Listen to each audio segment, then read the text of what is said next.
Chapter 224. On November 5th, Flying Stone Records' MSN Beautiful Girl group officially released their debut album, Not Yet Lovers. The production and publicity cost of this album exceeded 10 million yuan. It was the annual blockbuster of Flying Stone Records. Online sales were exclusively authorized to partner QQ Music, and crowdfunding for CDs and peripheral products was launched on the crowdfunding website. The sales model of Not Yet Lovers could be said to be exactly the same as Lu Chen's You Who Sat Next to Me, except that Flying Stone Records confidently advanced the crowdfunding project to synchronize with online sales, and invested a lot of money in publicity. You Who Sat Next to Me could be said to have created a new marketing model for music albums. Through this album, Lu Chen Studio not only earned an enviable platinum record certification, but also made considerable profits. In today's pop music world, it was already very difficult to make money by selling albums alone.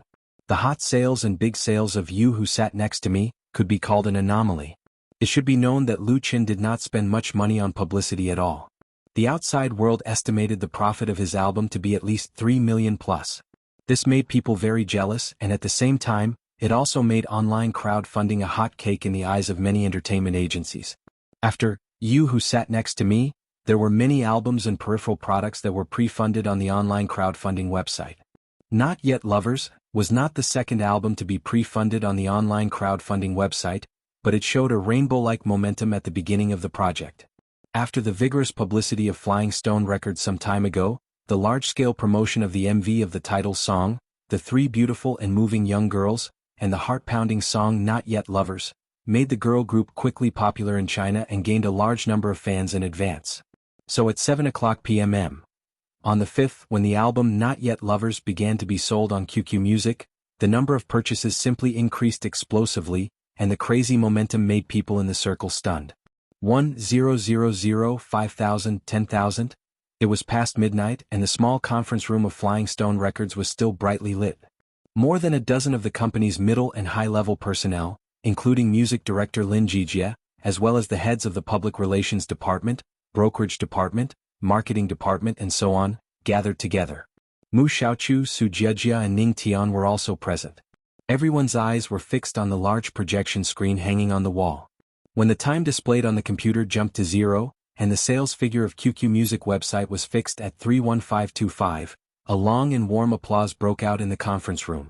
From 7 a.m. to 12 p.m., the sales volume of Not Yet Lovers exceeded 30,000 in just 5 hours.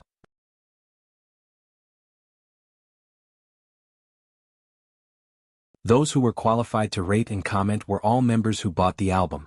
Their opinions were very important to MSN. This high score instantly swept away the last trace of anxiety in Lin Jijie's heart. This album didn't disappoint me. I give it 7 points and the three girls give it plus 1 point. The total score is 10 points. It's very good, especially the title song. I can't get tired of listening to it. Can't get tired of listening to it plus 1. This song Not Yet Lovers alone is worth spending 8 yuan to buy the lossless sound quality version. I like MSN, I like Not Yet Lovers, and I also like Where's Love! My favorite is He Still Doesn't Understand. It's so well written and sung. Not Yet Lovers, Where's Love, and He Still Doesn't Understand. There are only 3 good songs on this album. When this comment was selected by Lin Jijie's assistant, the 2 contracted writers of Flying Stone Records couldn't help but look a little embarrassed and a little ashamed. The 3 songs Not Yet Lovers, Where's Love, and He Still Doesn't Understand were tailor-made works by Lu Chen for MSN. Needless to say, Not Yet Lovers was the title song, and the other 2 songs were also excellent works. At the beginning of the production of this album, Flying Stone Records had a lot of opinions about Lin Jijie's insistence on inviting songs from Lu Chen. The main objection was that Lu Chen's price was too high. 300,000 yuan for a song was simply a ripoff. In particular, the contracted writers of Flying Stone Records had the most complaints and disgust. But Lu Chen showed his value with a song Not Yet Lovers, and suppressed all the objections. As a result, in the end, Lu Chen not only wrote 3 songs for MSN, but also joined the ranks of the producer. The remuneration paid to him alone was more than 1 million yuan. Now it seemed that the money was well spent. It wasn't that the works of the other writers in this album were bad, but compared with Lu Chen's songs, they were undoubtedly inferior. The quality was up to standard, but there was no potential to become popular. At this point, the paying audience had the highest judgment power. Did you notice? These 3 songs were all written by Lu Chen for MSN. Yes, I saw it in the lyrics. The lyrics and music are all Lu Chen's works. He is worthy of being the prince of music. Lu Chen plus MSN perfect. Flying Stone Records is too evil. There's no single download, otherwise they would have just bought 3 songs. Seeing this comment, Lin Jijia couldn't help laughing.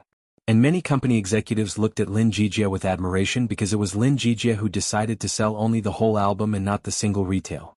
He had foresight.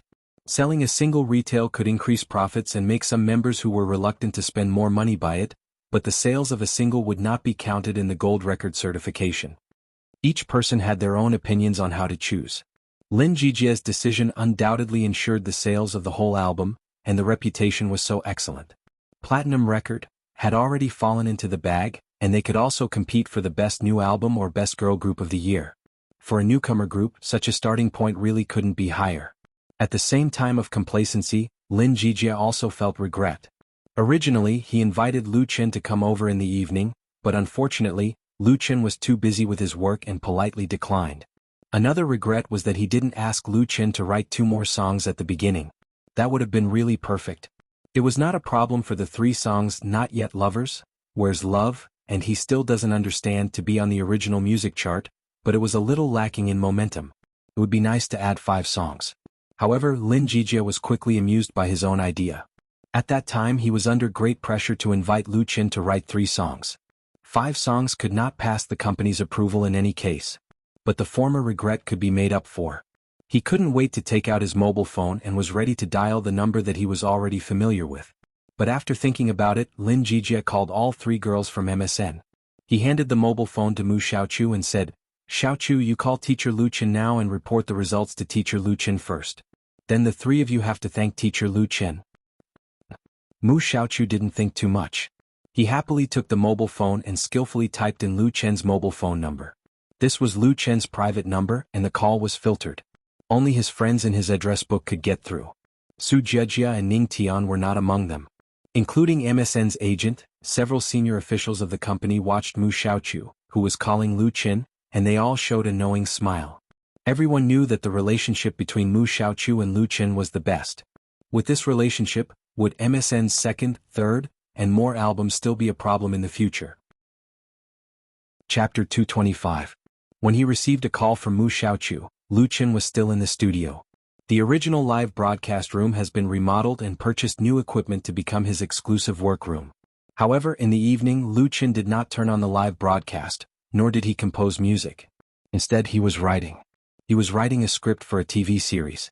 As a graduate of Jianghai University's computer science department, Lu Chen was very good at using the computer, but he had never done such a thing as writing a book. Therefore it was a fresh feeling. Even after midnight he was still full of energy. Like many of his peers, Lu Chen used to read online novels. Domestic online novels have developed rapidly in recent years. Whether it was the number of authors or the number of readers, they were 100% the first in the world. Fantasy, xianxia, urban, games, military, he had seen a lot of popular works, but he never thought that he would write one. However, in Lu Chen's memory, online literature in the dream world was also flourishing. The theme was similar, and there were many classic works, which were engraved in his mind.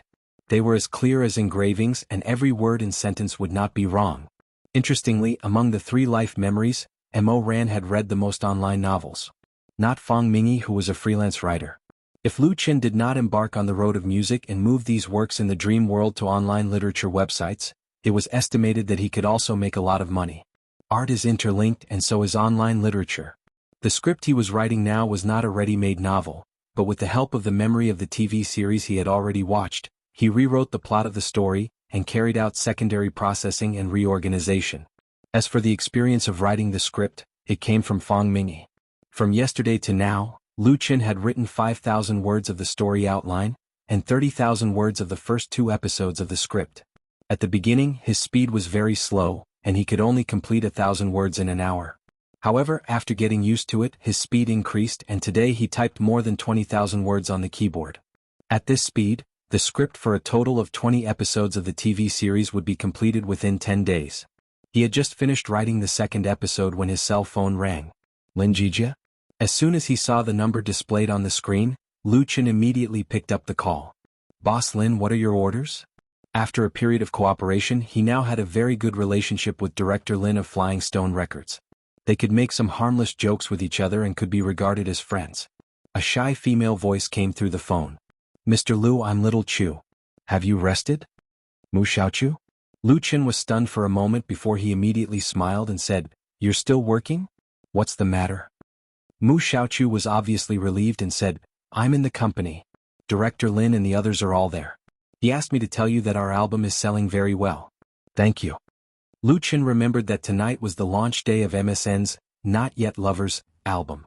It was normal for them and the people of Flying Stone Records to watch the sales results. Yesterday Lin Jijia also called to invite them. However, he was so busy writing the script that he had forgotten about this matter. Lu Chen said with a smile, "You're welcome. I'm doing things for money. I really want to congratulate you."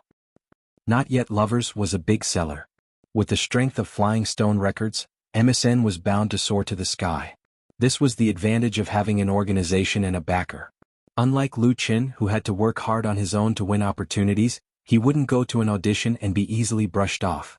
But he would not regret the path he had chosen. After chatting with Mu Xiaochu for a while, Lu Chen hung up the phone.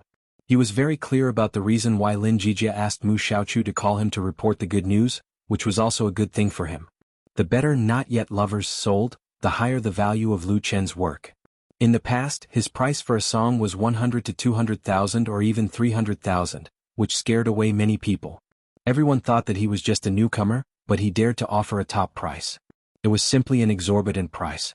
Except for Light Rain Media, who had tasted the sweetness, basically no one was willing to be taken advantage of. So Lu Chen's works were really sold. However, the situation now was completely different. With You Who Sat Next to Me as the foundation, plus MSN's best-selling Not Yet Lovers, and Chen Feier's new album that would be released in a while, he had already erected a high status in the industry and planted the flag of his own name. The price could be higher, comparable to a big shot. This was not Lu Chen being greedy, but the price represented the status, and the status in turn determined the price. The two were not commensurate. Unless it was for other reasons such as a favor, he would be laughed at. Ding dong, just as Lu Chen put down his mobile phone and was ready to work harder on the script of the third episode, the doorbell rang. Who was it? He couldn't help but feel surprised. He got up and walked out of the studio to open the door. It was already past 12 o'clock. In the evening, only Lu Chen was in the studio, and there were no other employees. However, in this building, there were many people working overtime in other companies, and there were even many employees who lived in the office. Maybe it was a neighbor who came to borrow a bag of coffee. As a result, when Lu Chen opened the door, he was stunned by the person who appeared in front of him. Sister Fei. Although the other party had disguised herself and wore sunglasses in the middle of the night, Lu Chen recognized her at a glance. It was actually Chen Fei.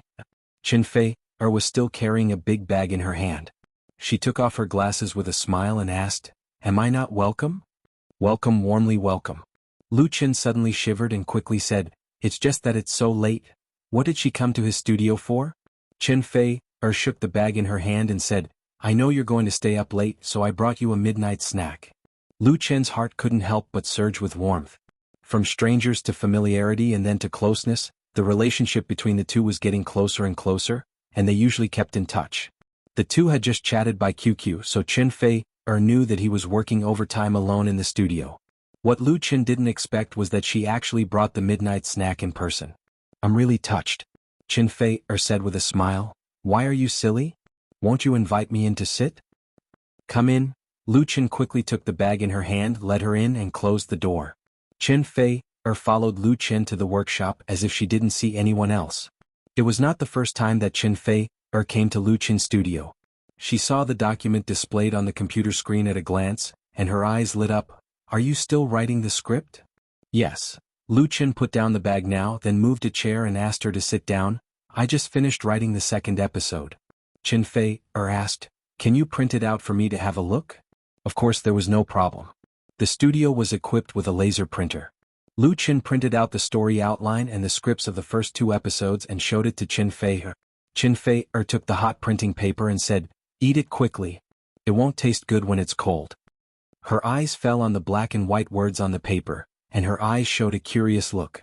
2 days ago when she heard Lu Qin say that he wanted to write his own script and be the protagonist, Qin Fei thought that he was angry because he was rejected in the audition, so she didn't take it seriously. However, this thick stack of paper showed that Lu Qin was serious. This made Qin Fei very curious. What kind of story would Lu Qin write? She never knew that Lu Qin had talent in this area. But his lyrics had always been very good. Her mind was in a mess, but Qin Fei's attention was still focused on the draft paper.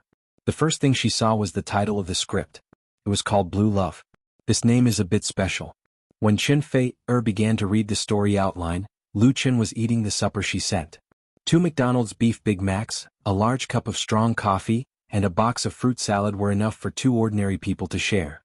If they ate at this time in the evening, they would probably turn into a lot of fat. But Lu Qin was different. He exercised a lot every day. The calories could be used up by tomorrow morning, so he didn't need to worry about anything. He ate it while it was hot. It only took Lu Qin 10 minutes to finish this full supper.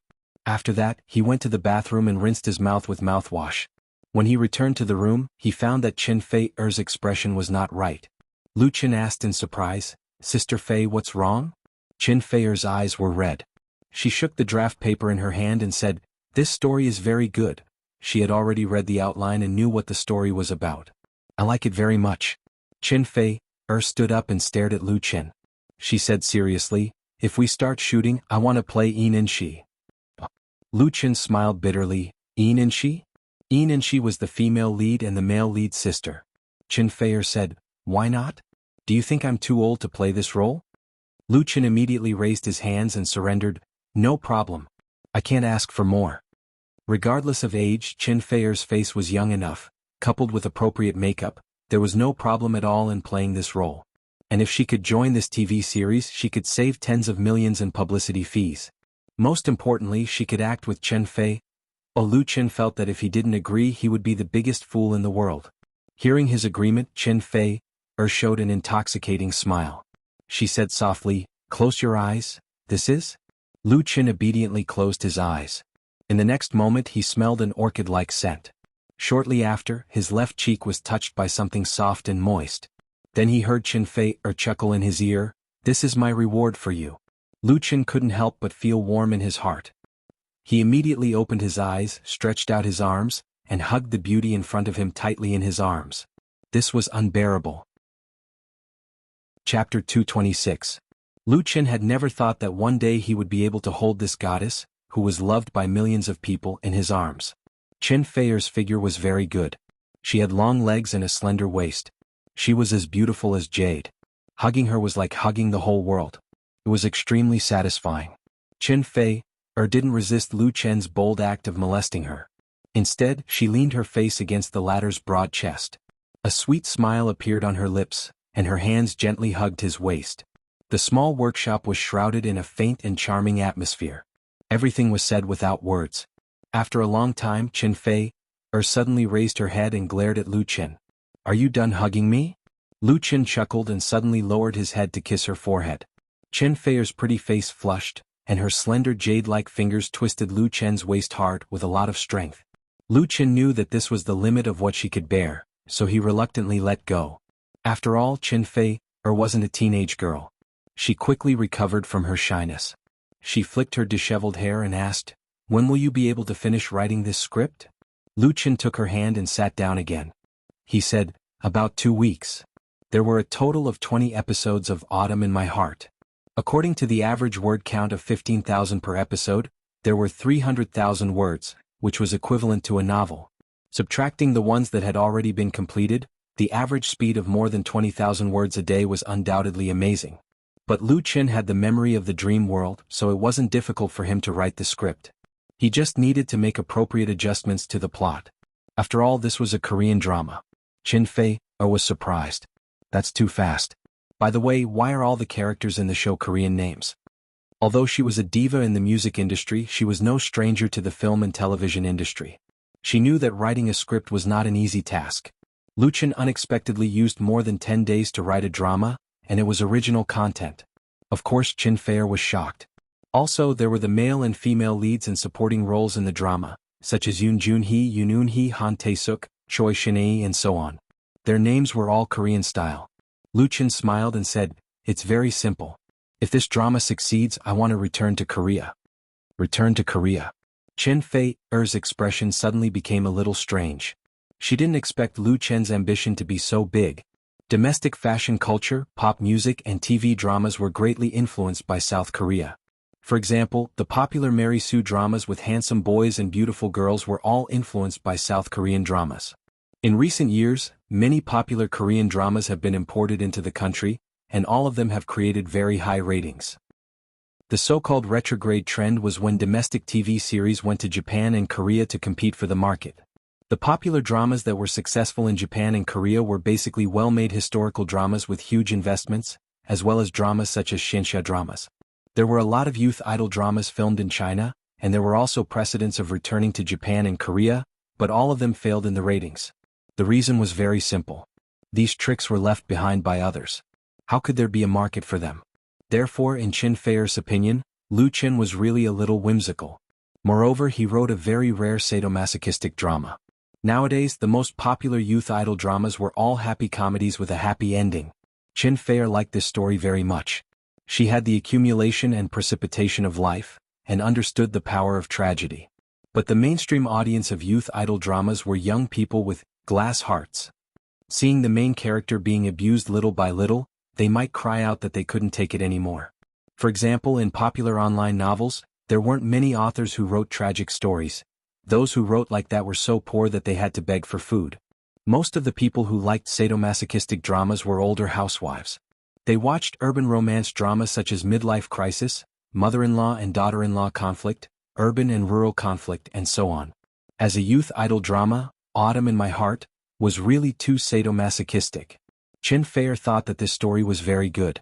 She was willing to support Lu Chen to film it, and she even wanted to be the female lead. But she didn't have much expectations for the ratings. It would be a success if it could be broadcasted on television. Of course, Chen Fei didn't want to crush Lu Chen's enthusiasm and confidence. She knew that Lu Chen had suffered during the audition last time. So even if he was stubborn for once, it didn't matter. Therefore, the Heavenly Queen said seriously, "I know the president of Korea's KGS television station. I can help." Chen Fei had participated in many Sino-Korean and Sino-Japanese music concerts. Korea's third-largest television station, KGS, was the organizer of the Sino-Korean music concerts. She also had a lot of fans and popularity in Korea. Lu Chen smiled and said, "I'm just thinking about it. First, I have to film the drama. Just treat it as training." Actually, I didn't have much confidence at first. But now that Fei is willing to be the female lead, I think it can at least increase the national ratings by 1 or 2 points, right? Chen Fei was instantly amused by him. She couldn't help but roll her eyes at him. "You're so talkative." A national ratings of 1 or 2 points meant that it was a very popular drama. It wasn't the 80s or 90s anymore. She said, "Let me help you contact a capable film company. Since it's a weekend drama, there's no need to rush the script. You can write it while filming." The biggest feature of weekend dramas was that they were very flexible in production. After the first few episodes were filmed and aired, the story and characters could be modified according to the audience's response. Now that the domestic weekend dramas were very mature, those experienced film companies had a perfect production process. Coupled with high-tech post-production editing, other than the pay, the cost was big lower than before. What was really difficult was how to push the finished product into the market. First, there had to be a buyer. There were as many film and television companies in Beijing as there were hairs on a cow. It was unknown how many people worked in this industry, but the resources of the major satellite TV stations were very limited. Without sufficient connections, it was undoubtedly a fool's dream to want to broadcast on the popular channels.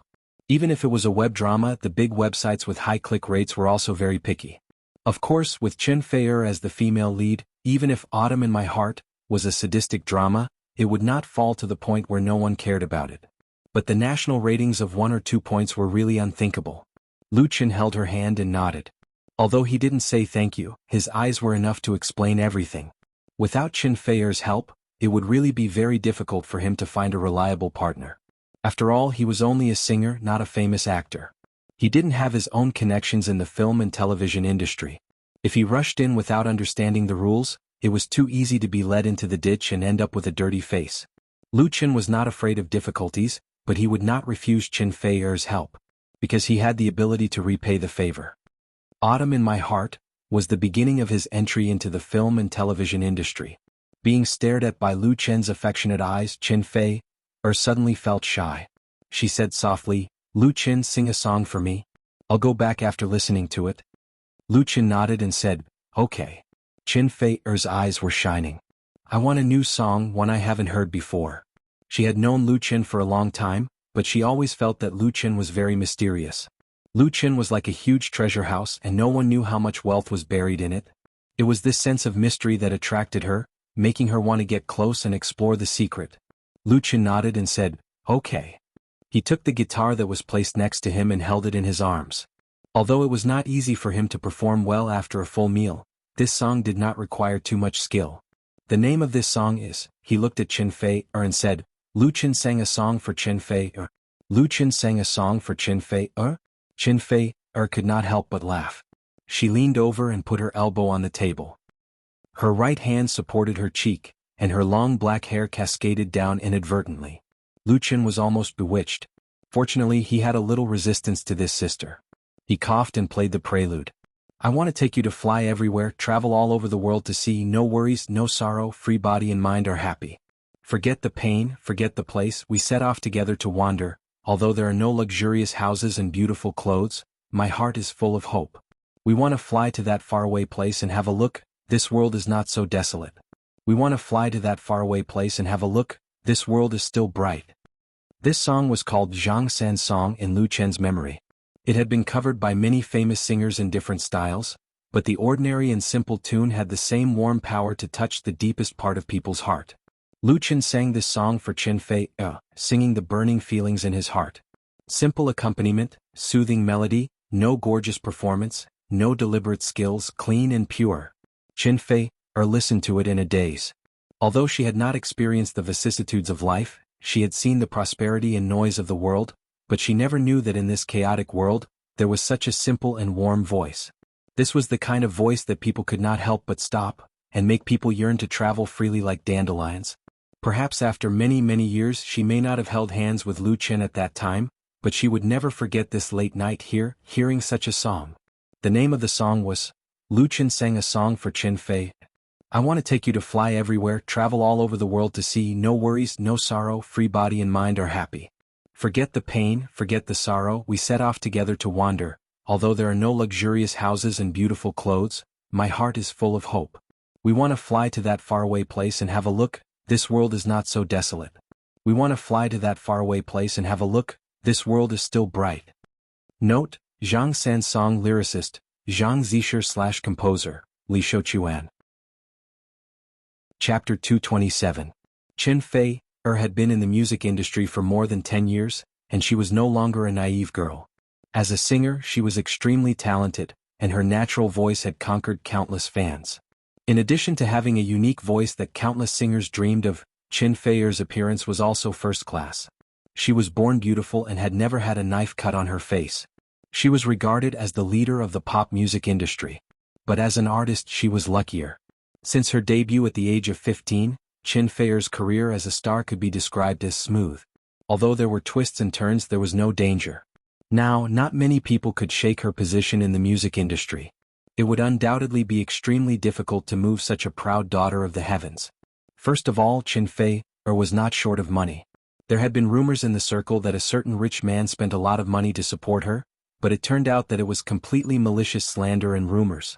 Because a few years ago she had an annual endorsement fee of nearly 100 million, and she didn't need to share with the agency to open her own studio, so she was not short of money at all. Moreover, Chen Fei had a private investment team which had made a lot of achievements in investment. She could be regarded as a real rich woman. It was a joke to throw money at Chen Fei. As for fame, it was needless to say. There were only a few people in the circle who were higher than her. Perhaps it was lonely to be at the top.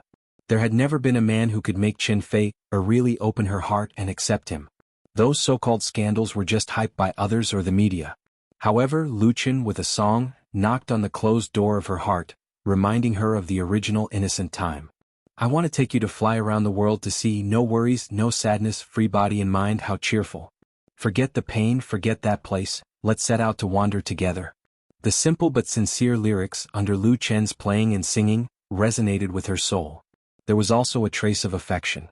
After Lu Qin finished singing, Qin Fei leaned her head on his shoulder and closed her eyes. After a long time she said, "You gave me this song so you can only sing it to me in the future. Is that okay?"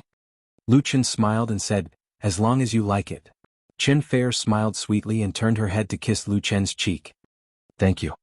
Lu Qin said, "It's late. I'll take you back."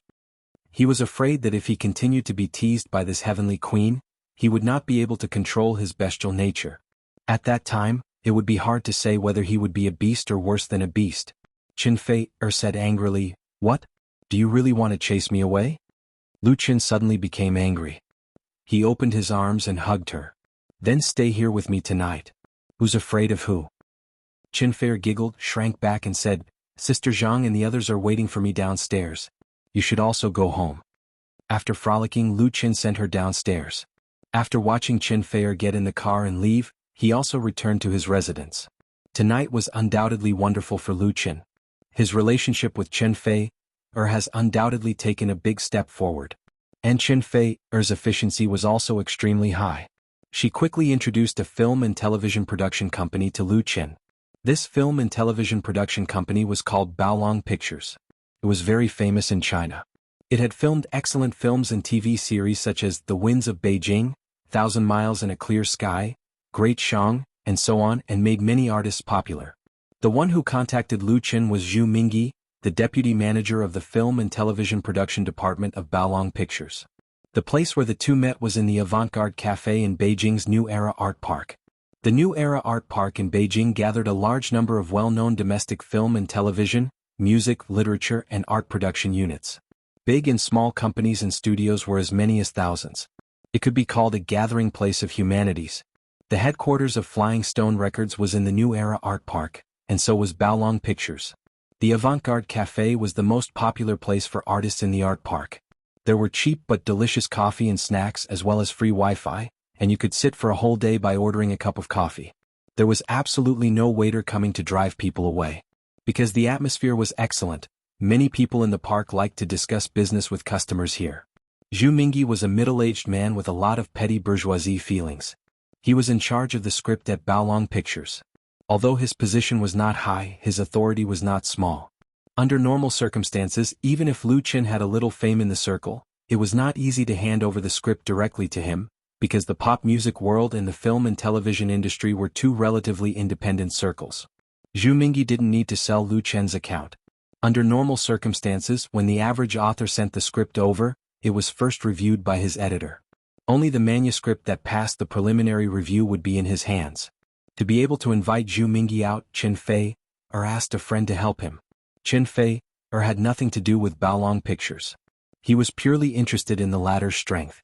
Zhu Mingyi was about 40 years old, wearing glasses and had an elegant demeanor. When he came over, he also brought a female secretary with him. "Hello. Hello." When the two sides met, they shook hands with each other and exchanged a few polite words, saying that it was an honor to meet you for a long time. Towards Lu Qin, Zhu Mingyi's attitude was polite with a little indifference. Sitting in his position, he usually saw and knew a lot of big stars. Lu Qin was just a new singer, not enough to make him treat him seriously. In contrast, his female secretary was much more interested in Lu Qin. After sitting down, the deputy manager of Baolong Pictures asked straightforwardly, "Mr. Lu Qin, do you have a script that you want to cooperate with our company to produce?" "Yes." Lu Qin nodded and handed over the outline of the script he had already prepared. "Manager Zhu, this is the script I wrote myself. Please give me more advice." In addition to the outline, he has completed the first 4 episodes of Autumn in My Heart. He brought them all today, but the official script was not in a hurry to be sent over. First, Zhu Mingyi had to like the story and then he could talk about it in detail. After all, this was not a commissioned production. It required in-depth cooperation with the other party and joint investment. Lu Qin couldn't do it alone. Therefore, in front of Zhu Mingyi, Lu Qin put his posture very straight, neither humble nor arrogant. In this circle, he was still a newcomer among newcomers. The water in the film and television circle was much deeper than that in the pop music circle. Zhu Mingyi took the manuscript and said with a smile, "Okay, I'll take a look first." He was still very satisfied with Lu Qin's attitude. The former showed enough respect. He didn't have the bad habit of many newcomers who had just become famous and knew how to behave. This made Zhu Mingyi a little interested in the manuscript. At present, Baolong Pictures was also looking for good scripts. Some time ago they bought the film and television rights of two popular online novels at a high price. They were ready to hit hard in the next 2 years and fight for more shares and profits in the increasingly hot film and television market. As the deputy manager of the film and television production department, Zhu Mingyi, who was responsible for reviewing the script, was under a lot of pressure. Although he was not the final decision maker, if he missed a good script or passed a bad one, he would be held responsible. Zhu Mingyi began to read the outline of Lu Chen's story. Whether it was a novel or a film and television script, the outline of the story was very important. Experienced people could judge the strength of the author through the outline, see whether the story had the potential to sell, and even how much budget it would cost to shoot it. He read it very carefully. But as he read, Zhu Mingyi frowned, and the frown became deeper and deeper, forming the character Chuan. His heart was obviously tangled. Lu Chen's mood couldn't help but become a little nervous, and he felt that the coffee in his mouth had become very bitter. The other party's expression didn't seem to be optimistic. Zhu Mingyi finished reading the outline in about 10 minutes.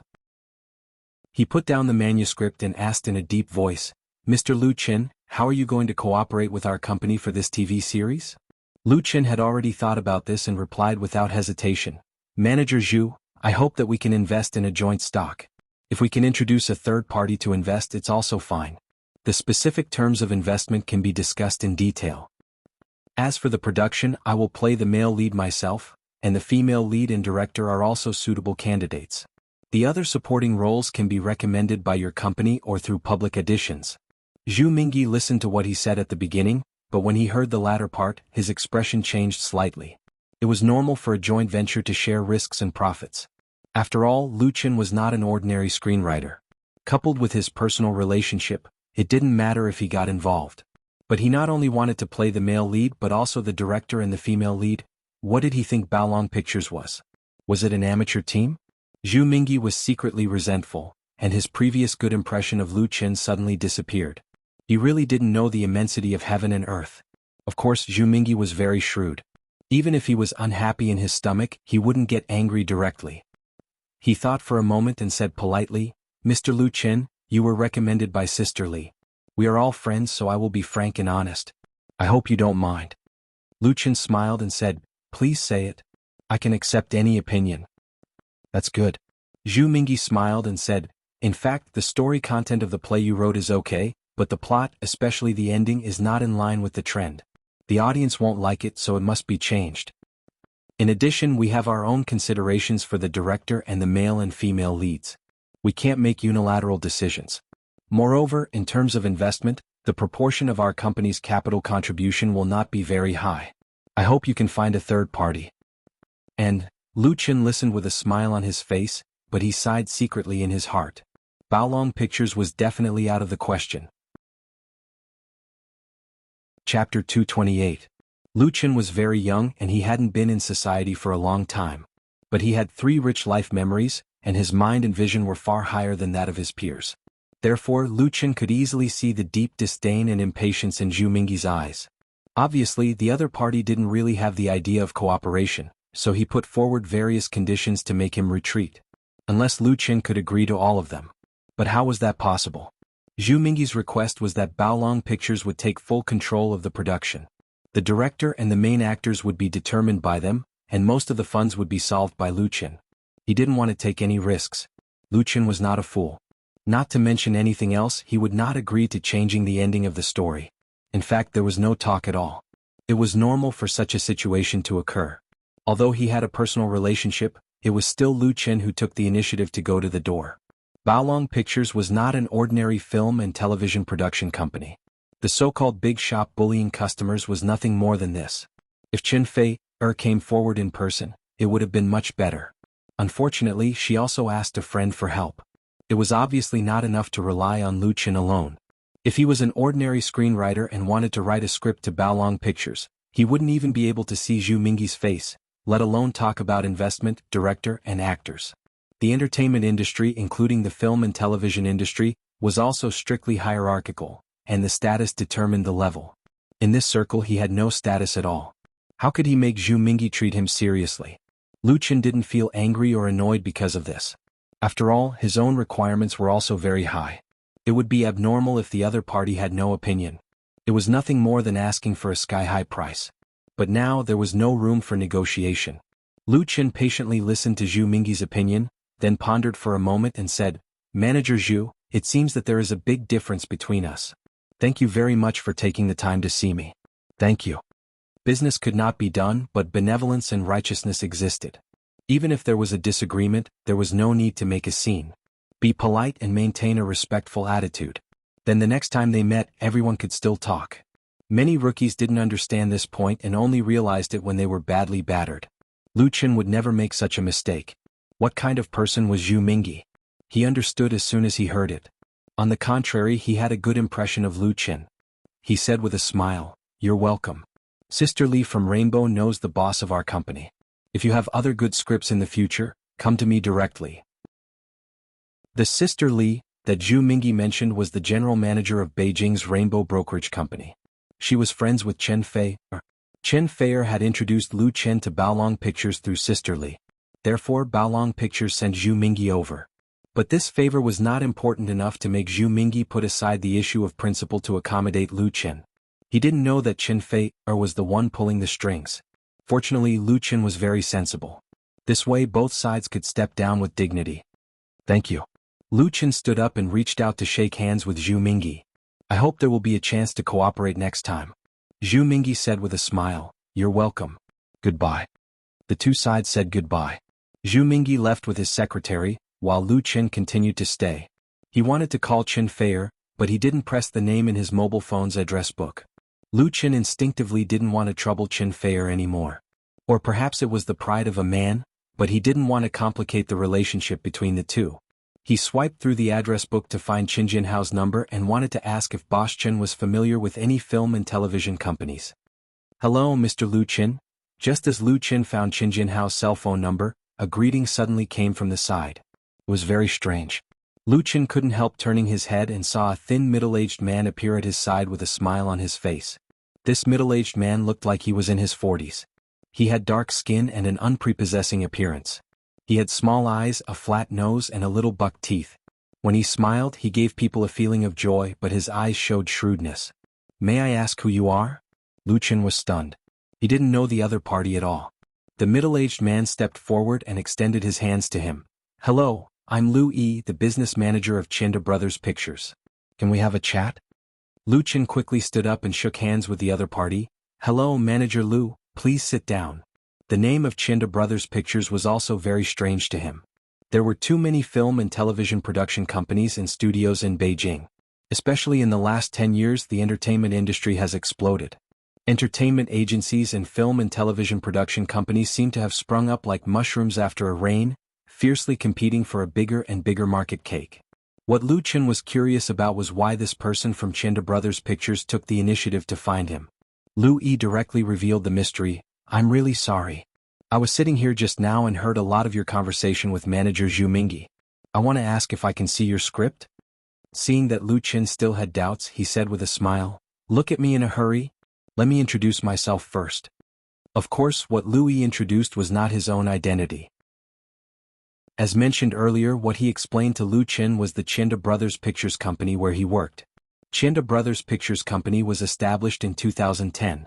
It was a very young company in the industry, but it had already invested in shooting a number of films and TV series, and it also had dozens of contracted actors and artists. In terms of scale and strength, Chinda Brothers Pictures Company was much worse than Baolong Pictures, a veteran company. But it was not without advantages, that is, it was best at films and TV series with urban youth idol themes. Its youth idol drama My Heart is the Same, which was shot in 2013, once achieved a national rating of 1.7%, which was also a small hit. It was also a coincidence that Lu Yi came to the avant-garde coffee shop to wait for a client. As a result, he didn't wait for the client, but he heard the conversation between Lu Qin and Zhu Mingyi. He didn't mean to eavesdrop, but he was interested in Lu Qin's script and couldn't help coming over to ask. Lu Yi said bluntly, "If it's those ordinary screenwriters, then I'm definitely not interested. There are 80,000 screenwriters in Beijing who can write scripts, but you are different," he said with a smile. "I've listened to your songs and bought your album on QQ Music. I believe in your talent." "So that's how it is." Lu Chen suddenly realized that this person was still his fan. Most of his songs, especially folk songs, have a strong nostalgic color, so he has attracted a group of fans who have already entered the society and are in their 30s and 40s. These fans usually don't follow fans fanatically, but they are financially independent and free, which is an important part of Lu Chen's album sales of You Who Sat Next to Me on QQ Music. Since there was this origin, Lu Chen readily took out the outline again and handed it to Lu Yi. To be honest, the business manager of Chinda Brothers Pictures was a little low, but it was always an opportunity that came to his door. While Lu Yi was carefully reading the outline of Autumn in My Heart, Zhu Mingyi returned to the company. Baolong Pictures was in the art park, and it was very close to the avant-garde coffee shop. It was only 5 minutes' walk. When he returned to the company, he went straight to the office. He had just been notified of a meeting. Many of the company's top executives were already sitting in the conference room, including the deputy general manager, art director, brokerage manager, public relations manager, production manager and so on, but the general manager hadn't come yet. Seeing Zhu Mingyi, the brokerage manager who usually had a good relationship with him, asked with a smile, "Old Zhu, where did you go? There was no one in your office just now, not even the secretary, did you, he?" He showed a smile that all men understood, which made the other executives present laugh, and the atmosphere became very happy. Zhu Mingyi didn't know whether to laugh or cry. "Old Chen, you can squeeze me as much as you want." His female secretary was newly recruited. She was very beautiful, but she was assigned to him by the company. She was not his real little sweetheart, but in the eyes of others, it was inevitable that she was a little bit like that. Zhu Mingyi had to explain, "It was Mr. Wang who asked me to contact a newcomer, Rainbow Agent Sister Lee. He wrote a script and wants to shoot a TV series. I just went over to talk about it." Old Chen asked curiously, "Who is it? What script? How did it go?" As the director of the brokerage department, he was particularly sensitive to new scripts, because once the company started shooting a new TV series, the first thing to consider was the artists signed by the company. Keep the goodies within the family. Baolong Pictures has recently made a big move, and the theme of this meeting was precisely related to this. Zhu Mingyi said, "It's a singer named Lu Chen. He's very young. He wrote about youth idols. He wants to be the male lead himself." He said it a little obscurely, but everyone understood when they heard it. The production manager said, "Lu Chen? I know, he's a singer who has been in the limelight recently, and has been rumored to be with Chen Fei. The video of him saving people in Hangzhou is popular on the blog." "Well," Zhu Mingyi nodded and said, "That's him. I was a little interested, but the script he wrote was a sadomasochistic drama. The female lead died in the end, and he not only wants the male lead but also wants to choose the director and the female lead himself." Old Chen suddenly sneered and said, "How is that possible? If Lu Chen was a big shot in the circle, it would be understandable and acceptable for him to make such a request. But Lu Chen was not. He was a real newcomer in the film and television industry. He was not even a newcomer. It was understandable that Lu Chen wanted to enter the film and television industry, but he also had to follow the rules. Young people really didn't know the immensity of heaven and earth." Zhu Mingyi spread his hands and said helplessly, "Yes, so I refused. I couldn't agree." The executives present understood this very well. If Zhu Mingyi agreed, it would be a joke. Just treat it as a joke. Everyone, including Zhu Mingyi, quickly put the matter behind them. Chapter 229. A lovely little sister was added to Professor Yun's family. 3-year-old Junhee and his father went to the nursery to see his sister Eunhee. When the nurse was not paying attention, the naughty Junhee swapped the sign of Eunhee and the neighboring child born on the same day. In this way, the children of the two families were swapped by accident. In the blink of an eye, more than 10 years had passed and Junhee had grown into a handsome boy. His excellent painting skills had made him an influential figure in school. The 14-year-old Eunhee was smart and cute, and was deeply loved by her family. Brother Junhee dotes on his sister Eunhee, and the two siblings have a deep relationship. Mother Kyungho's care for her only daughter is even more obvious. A generous family environment, a gentle and careful mother, and an excellent brother, all these make Eunhee the object of envy of her friends at school. The paper is ordinary A4 paper, and the normal price is 5 cents. The song typeface printed by the laser is very high DPI, and every stroke is very clear. The typesetting is also very regular and rigorous, making people feel comfortable looking at it. The outline of the script was about 5,000 words long, and it filled 5 sheets of paper. Compared to the story itself, the cost of paper and printing was negligible. As the business manager of Chinda Brothers Pictures Company, there are many scripts that have passed through Liu Yi's hands.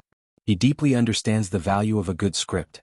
Liu Yi was one of the founding members of the Chinda Brothers Pictures Company. He had followed Zhang Qian and Zhang De to conquer the world together. He had gone through hardships to the present in the capital city, a place of dragons and tigers. His experience and vision were not lacking.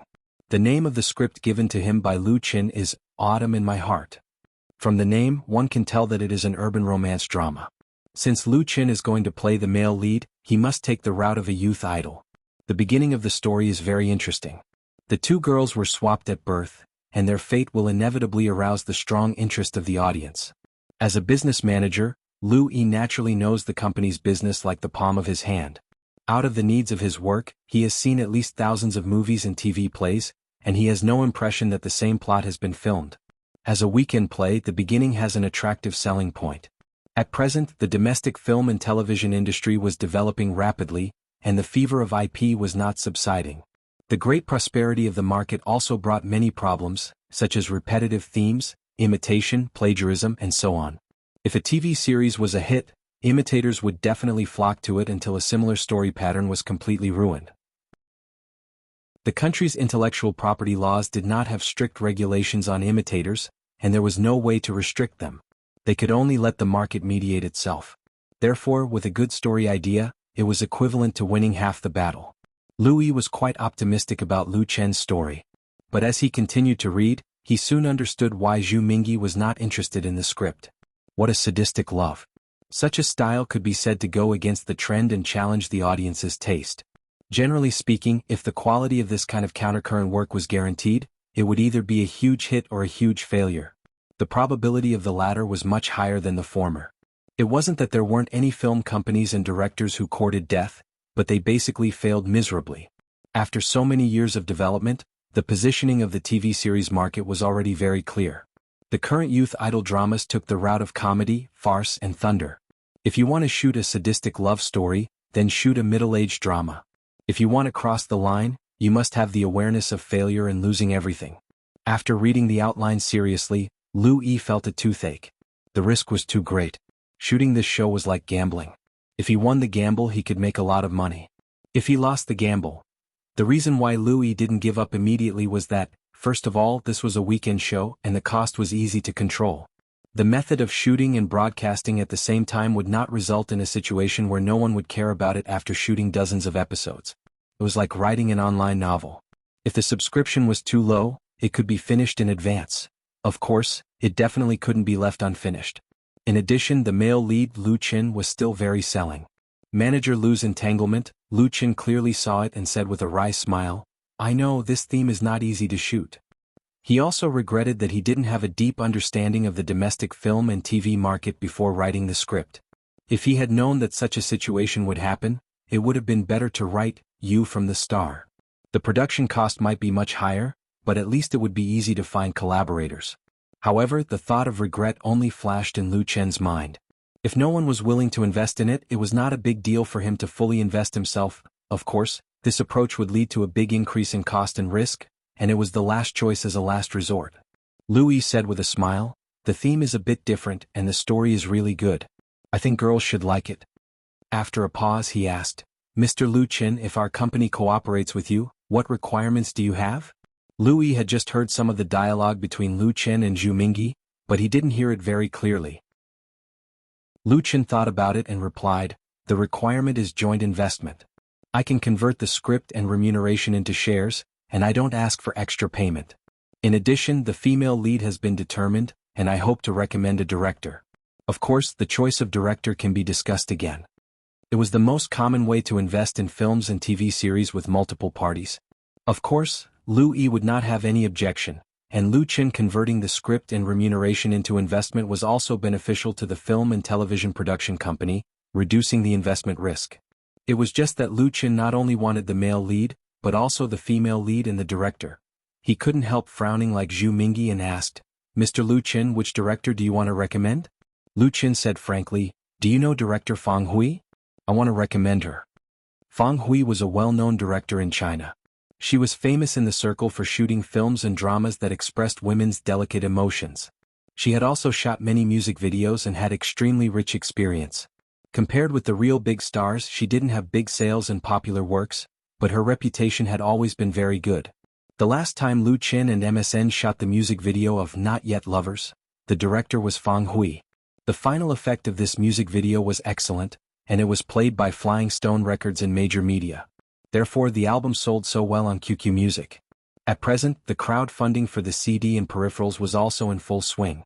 It was through this cooperation that Lu Qin had a very good impression of Fang Hui, and the two had a lot of communication. He believed that the latter could fully control the story and produce the effect he wanted. Otherwise, why would Lu Qin insist on this condition? Director Fang Hui. Louis suddenly said, I know her. Although I haven't worked together before, I've watched the TV series she made. Louis thought about it carefully. Lu Qin's recommendation was not unreasonable and reliable, because Fang Hui's shooting style was very suitable for this Autumn in My Heart. Lu Qin explained, in fact, I haven't mentioned this to director Fang yet, and I don't know if she has time, so it's just a recommendation. If you have a better candidate, it can also be discussed. He originally wanted to discuss it with Zhu Mingyi of Baolong Pictures, but the other party didn't give him a chance at all. Louis looked more sincere. Louis said with a smile, well, let's put this problem aside first. Who are you going to choose as the female lead?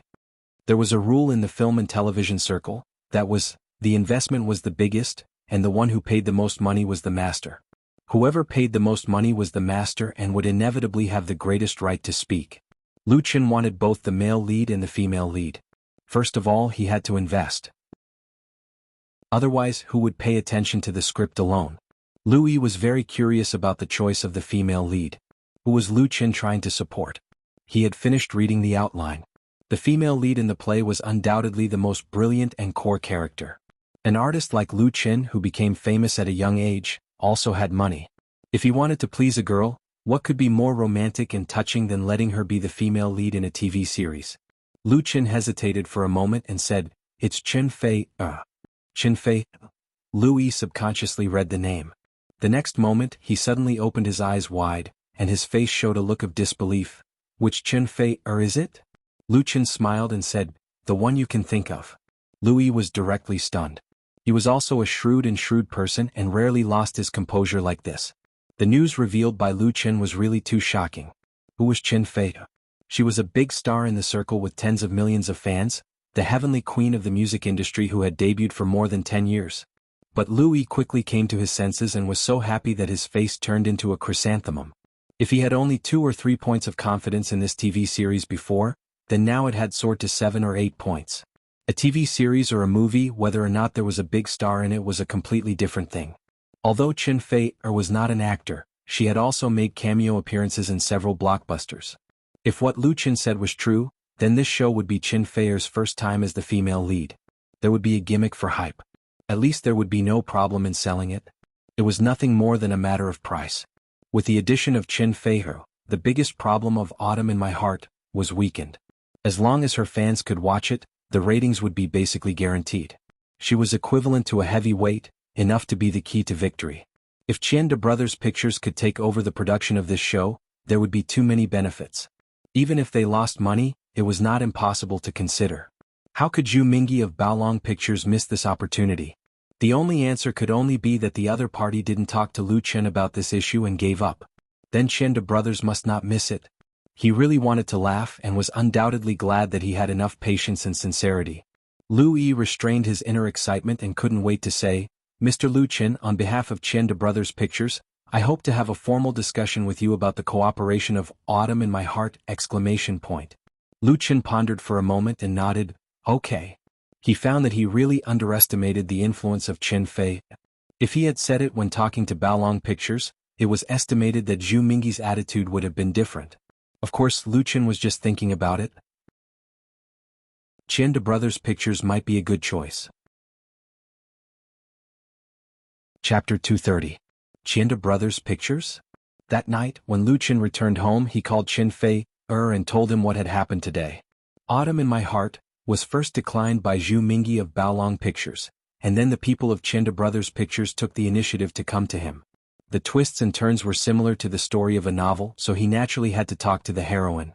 Chen Fei knew the name as soon as she heard the other party's name. The company opened by Zhang Qian and Zhang De. I've seen them at a cocktail party before. I heard that the two brothers are very loyal and have a good reputation in the circle. If the conditions can be negotiated, it's okay to let Qian De do it. Lu Chen immediately breathed a sigh of relief. That's good. I'll ask your agent to come and talk with us. The TV series, Autumn in My Heart, did not involve many special effects, so the production cost was not high, but Chen Fei-er's salary was a problem. The salary of TV actors had always been a big problem. If it were written into a paper, it would at least be a thick stack. In the 80s and 90s, the salary of actors was very low. A few hundred yuan per episode and even a few thousand yuan was a big shot. Nowadays, with the rapid development of the entertainment industry, the cake of the film and TV series market was getting bigger and bigger, and the salary of actors was naturally rising. Popular idols with appeal could easily be paid hundreds of thousands of yuan per episode, and it was not easy to hire them. For example, the big film and TV stars Gao Gu and Su Yuming were quoted more than 1 million yuan to the public, and the actual contract price was also very shocking. It was normal for a long TV series to be shot with a total salary of millions or even tens of millions. Calculating the total cost of a TV series, it was not strange that the actor's salary exceeded the cost of shooting, post-production, and publicity. Everyone was used to it. Especially for weekend TV series, the actor's salary was even more important, often occupying most of the budget. Of course, it was also possible to hire a newcomer, and the salary could be reduced very low, but how could the ratings be guaranteed? Who would be willing to buy it? Therefore, Lu Chen could only ask for a newcomer's price for Autumn in My Heart. Converted into investment shares, the proportion was basically insignificant, but Chen Fei-er was different. Her status was too high, but she had never shot a TV series, so the calculation of the salary was very complicated. Although Chen Fei-er did not lack money, he would be laughed at if he gave too much discount. He could not afford to lose face. If it was too high, the partners would definitely have objections, so they had to negotiate and come up with a reasonable distribution plan. Of course, the joint investment of Lu Chen and Chen Fei-er was more than enough. However, filming a TV series was not something that could be easily done by a film and TV series production company. There were many aspects involved. For example, the approval of the content of the script, the approval of the shooting permit, as well as the production and post-processing. If the film and television company only wanted to process the materials, those with the ability would basically not do it, and those without the ability would just mess around. Therefore, it was necessary to split the profits and let everyone benefit equally in order to ensure the smooth completion of the project.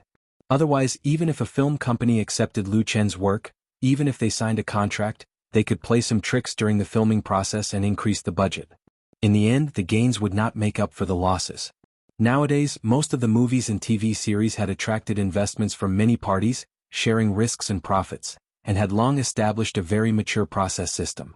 As a newcomer who had just entered the film and television industry, Lu Chen had no intention of challenging this set of rules. Not to mention him, even Chen Fei-er could not act on his own, unless he opened his own film and television company. In this way, the partners were very important. Chen Fei-er said, "I originally had a good impression of Baolong Pictures. Since they don't know how to cherish it." The elder sister was obviously a little unhappy. She asked her friend to connect Lu Chen with Baolong Pictures, but she did not expect that the latter would refuse to cooperate. Lu Chen said with a smile, "They also have concerns. After all, the theme is different from the mainstream. If I didn't pull you out, I guess Chen De may not be willing. Fei-er, your name is loud enough." "What name is loud enough?" Chen Fei-er spat and said angrily, "I'm not a Jianghu heroine. Hurry up and write the rest of the script." So far, Lu Chen had only written the first 4 episodes of the script, and according to the plan, there were still 16 episodes. Chen Fei-er had a script manuscript, and she was not satisfied with it. In fact, Lu Chen's speed was already very fast. Every morning he had to go to the Borui Club to practice martial arts and keep fit. He also had to go to Beijing Conservatory of Music to attend classes and study. He also had to find time to write the script. Every day his schedule was full. For this reason, Lu Shi helped Lu Chen to push off a lot of announcements and made a lot less money. That is, he opened his own studio and was independent. Otherwise, if he signed with an entertainment agency, how could he get permission? He would have been crushed to death by all kinds of money-making work. Lu Chen scratched his head. "I'll try to speed up." Chen Fei-er said with a smile, "I'm just saying. Don't take it seriously. Don't tire yourself too much, especially don't work too late at night. It doesn't matter if you're late." Lu Qin felt warm in his heart. It's just that Qin Fei could afford to wait, but some people couldn't wait. The next morning, Chinda Brothers Pictures sent people to Lu Qin's studio to discuss cooperation. In addition to Lu Yi, whom Lu Qin already knew, Chinda Pictures also sent a vice president and a director, fully showing the importance they attached to this TV series. However, Lu Qin basically didn't care about this kind of business negotiation, and left it all to his sister to handle. Now the studio was running well, and Lu Shi's accumulated experience was getting richer and richer, which saved him a lot of trouble. Qin Fei also sent his agent, and the representatives of the three parties sat down and began formal negotiations. There were some rumors in the entertainment industry which had always been spread very quickly. And the rumors were confirmed by a blog post posted by Lu Qin in the Waves blog on November 10th, the eve of the so-called Singles Day. In this blog post, Lu Qin revealed a major piece of news to everyone, that is, a TV series he created and starred in would start shooting in the near future. A stone stirred up 1,000 ripples. Since crowdfunding to help leukemia patients, Lu Qin has been very quiet. Except for the daily updates of his blog posts, he basically didn't make any news, which made his fans a little depressed. Even if it's just a scandal, there's always a topic to talk about. Now Lu Qin finally provided a topic. The response of fans was extremely enthusiastic, and the number of clicks and comments on the blog post kept rising. Relying on the two things of heroes saving the beauty and helping fans, the number of Lu Qin's fans on the Waves blog has long exceeded the 10 million mark. As a newcomer singer who has just debuted, his move to develop into the film and television industry is really impressive, and naturally caused a heated discussion. Wow, Lu Qin is going to shoot a TV series. It's great. I've long said that our Lu Qin can rely on his face to make a living. Now the opportunity has finally come. Support, hurry up and shoot it. Weekly asking, who is the heroine? Has anyone chosen?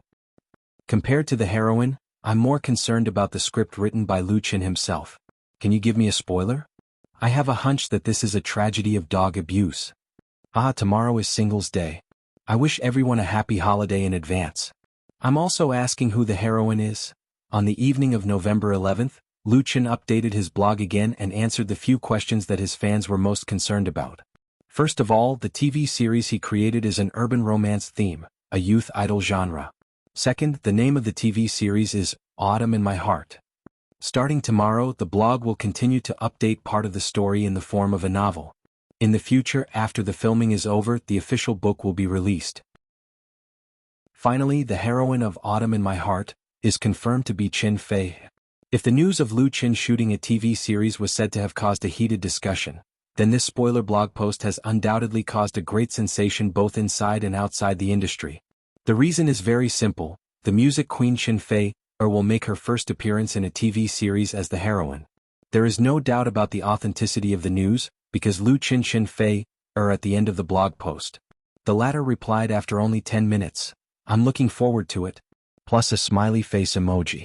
Of course, Lu Qin didn't post these two blog posts on a whim, but it was a planned publicity warm-up. After the efforts of the three parties, the agreement to shoot Autumn in My Heart was basically reached. The script outline has been sent to the relevant departments for review in advance. Once it is approved, they can start shooting immediately. Due to the addition of Qin Fei, Chinda Brothers Pictures attached great importance to this project. Not only did they make a lot of concessions on the agreement, but they also gathered elite personnel to form a shooting crew. Many staff members went to Jinling in advance. 90% of the shooting locations and scenes of Autumn in My Heart were completed in Jinling and Jinling Film City. Of course, Chinda Brothers Pictures did not have no requirements. One of them was that they hoped that Lu Qin and Qin Fei would use their respective channels to promote in advance and attract powerful TV stations and video websites to compete for the premiere rights. This was not a crooked way, but a conventional method of film and television marketing. Many movies and TV series were sold off before they could even start filming, and they recouped all their costs. It was just that many single people were abused miserably because of this. What the F***ck, is this a public show of affection? Oh my goddess, my heart is broken. Haha, I originally guessed that the heroine would be Qin Fei, and I guessed it right. Qin Fei, I really didn't expect it. It seems that the previous scandal between the two may be true. What do you think? I'm really speechless. Lu Qin and Qin Fei have a very good relationship. They are brother and sister. Don't you know? Qin Fei as the heroine, is it a sibling love? Sibling love plus one. Public opinion was like a tide, and Autumn in My Heart soon became a hot search term on Wave's blog. Chapter 231. Jinhui Building, Alchuang Film and Television Production Company. Inside the office, Yan Qingyi closed the web page that was opened on the browser and sighed heavily. What he had just closed was the page of the Wave's blog. What made the director sigh was the news that had been circulating on the blog in the past 2 days. That was Qin Fei was going to shoot a TV series, and the actor she was going to work with was Lu Qin, who had been rumored to have a scandal. This series, called Autumn in My Heart, has been hyped up before it started shooting. The scriptwriter was actually Lu Qin, a young man who rose rapidly in the pop music world and showed his ambition to develop in the film and television industry. Originally, Alchuang Film and Television could have signed him. Thinking of this, Yan Qingyi was really helpless. He racked his brains to prepare for the shooting of the second season of Urban Love, and chose Lu Qin as an important supporting actor in the new series. In addition to his appearance and strength and other factors, he also took a fancy to the latter's popularity among young people. The tens of millions of fans in Lu Qin's Waves blog could at least increase the ratings by a few tenths of a point. As a result, he never expected that he was made a fool of by the investors during the audition. He rejected Lu Qin and replaced him with the so-called little fresh meat, Jiang Dongjun, and took away the role of Chen Yaoyang. Yan Qingyi felt that his face had been slapped swollen. During the shooting of the first season of Urban Love, he had a little conflict with the investors.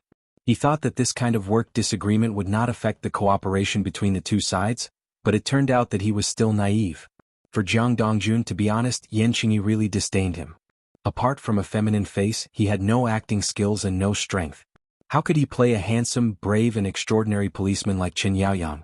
Thinking that he still had to pinch his nose to shoot this TV series, he was really a little discouraged. As for Lu Qin's decision to shoot a TV series, director Yan secretly sneered. He knew that this was Lu Qin's powerful counterattack against Jiang Dongjun and the people behind Jiang Dongjun.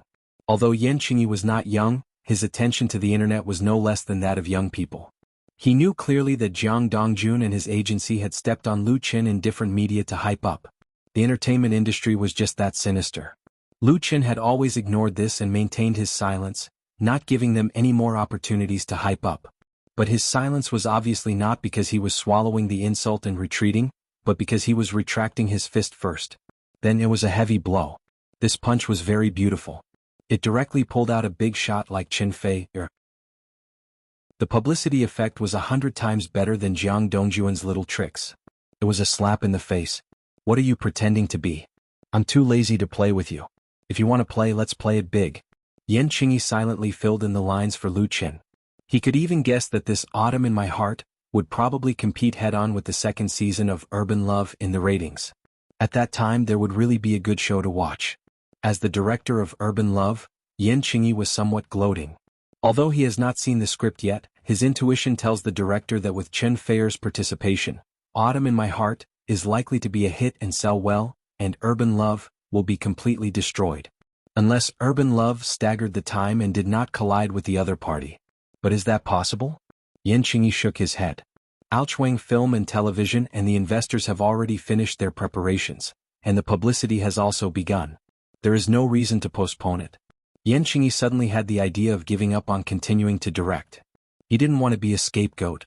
Compared with Yan Qingyi's lack of confidence, Zhu Mingyi, the deputy manager of Baolong Pictures' production department, was much more confident. He also saw the news that was spreading on the internet, but he didn't take it seriously. To be honest, Lu Qin actually invited Qin Fei to be the female lead in the play, which surprised Zhu Mingyi. If Lu Qin had invited Qin Fei out when he was talking at the time, it would still have been negotiable. Now that he has missed it, Zhu Mingyi didn't feel much pity. If his show can't succeed, it's the same with Qin Fei. Zhu Mingyi confidently said to his immediate boss, the deputy general manager and art director of Baolong Pictures, "It's too cruel. The audience won't like it. Qin Fei's salary can't be low. The risk of our investment is too great. The most important thing is that Lu Qin's offer is very high, and I can't agree to it at all." The art director of Baolong Pictures, whose surname was Wu, was also an old fox who had been in the circle for a long time. He nodded and said meaningfully, "If that's the case, then there's no problem. You know what to do." Zhu Mingyi smiled and said, "Boss Wu, I understand." After director Wu left, Zhu Mingyi sat back in his chair, picked up the teacup and took a sip. But he found that the tea was already cold. He frowned, and there was a layer of haze in his heart, which made him feel indescribably unhappy. This thing? It's true that people sit at home and disaster comes from the sky. Zhu Mingyi complained about Sister Li, the general manager of Beijing's Rainbow Brokerage Company. If the other party hadn't introduced Lu Qin, he wouldn't have been involved in this mess and upset. Zhu Mingyi's confidence in front of Director Wu was actually mostly pretended.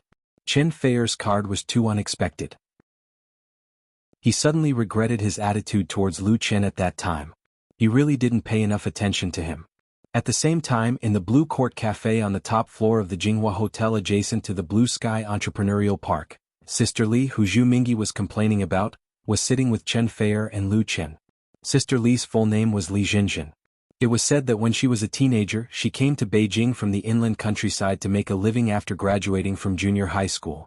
She worked as a waiter in a restaurant, swept the streets, sold insurance, and then seized the opportunity to squeeze into the circle. She started from a small assistant and finally became the general manager of a sizable brokerage company. Her life experience could be made into a long TV series. Sister Li was very fat. Her weight of more than 200 pounds made her whole body round. Her appearance was quite festive. When she smiled, she looked like a female version of Maitreya Buddha. She also wore a pair of small gold-rimmed glasses. In Beijing's circle, Sister Li was famous for her forthright and righteous character. She rarely treated the contracted artists of Rainbow Agency harshly, and if anyone wanted to leave, she would never deliberately make things difficult. But she was also very shrewd. She had a wide network in the industry, especially in the upper echelons. She was very successful in the circle, and not many people dared to look down on her. Of course, Lu Qin didn't dare to look down on her. His attitude was polite and respectful. Sister Li had a very good relationship with Chen Feier. She helped her a lot in her early years. Originally, Lu Qin was in contact with Baolong Pictures. It was this big sister who introduced them. Unfortunately, it didn't work out, and in the end it fell to Chinda Pictures. Regarding this result, Sister Li complained to Chen Feier, "You should have told me earlier that you wanted to be the female lead. Then I wouldn't have introduced Baolong Pictures to you. You should have talked to China Film and China Television, right?" China Film and China Television were giants in the film and television industry. They were the real giants. Sister Li wasn't bragging. She really had the means to approach China Film and China Television. Chen Feier smiled and said, "Sister Li, how could China Film and China Television like him? Even if the script is chosen, he has no chance as the male lead. I don't want you to owe me a big favor."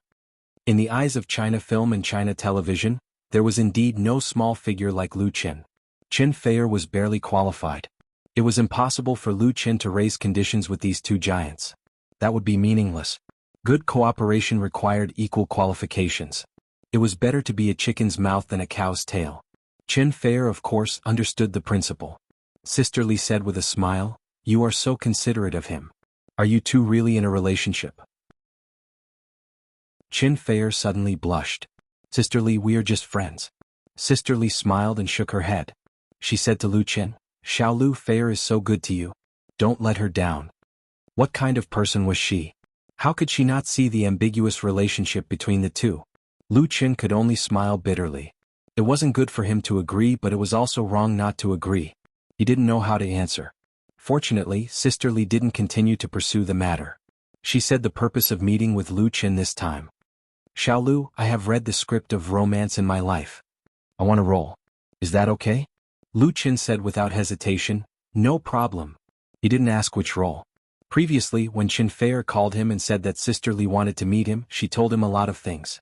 Therefore, Lu Qin knew that this big sister was one of Chen Feier's benefactors in life. She had helped him a lot.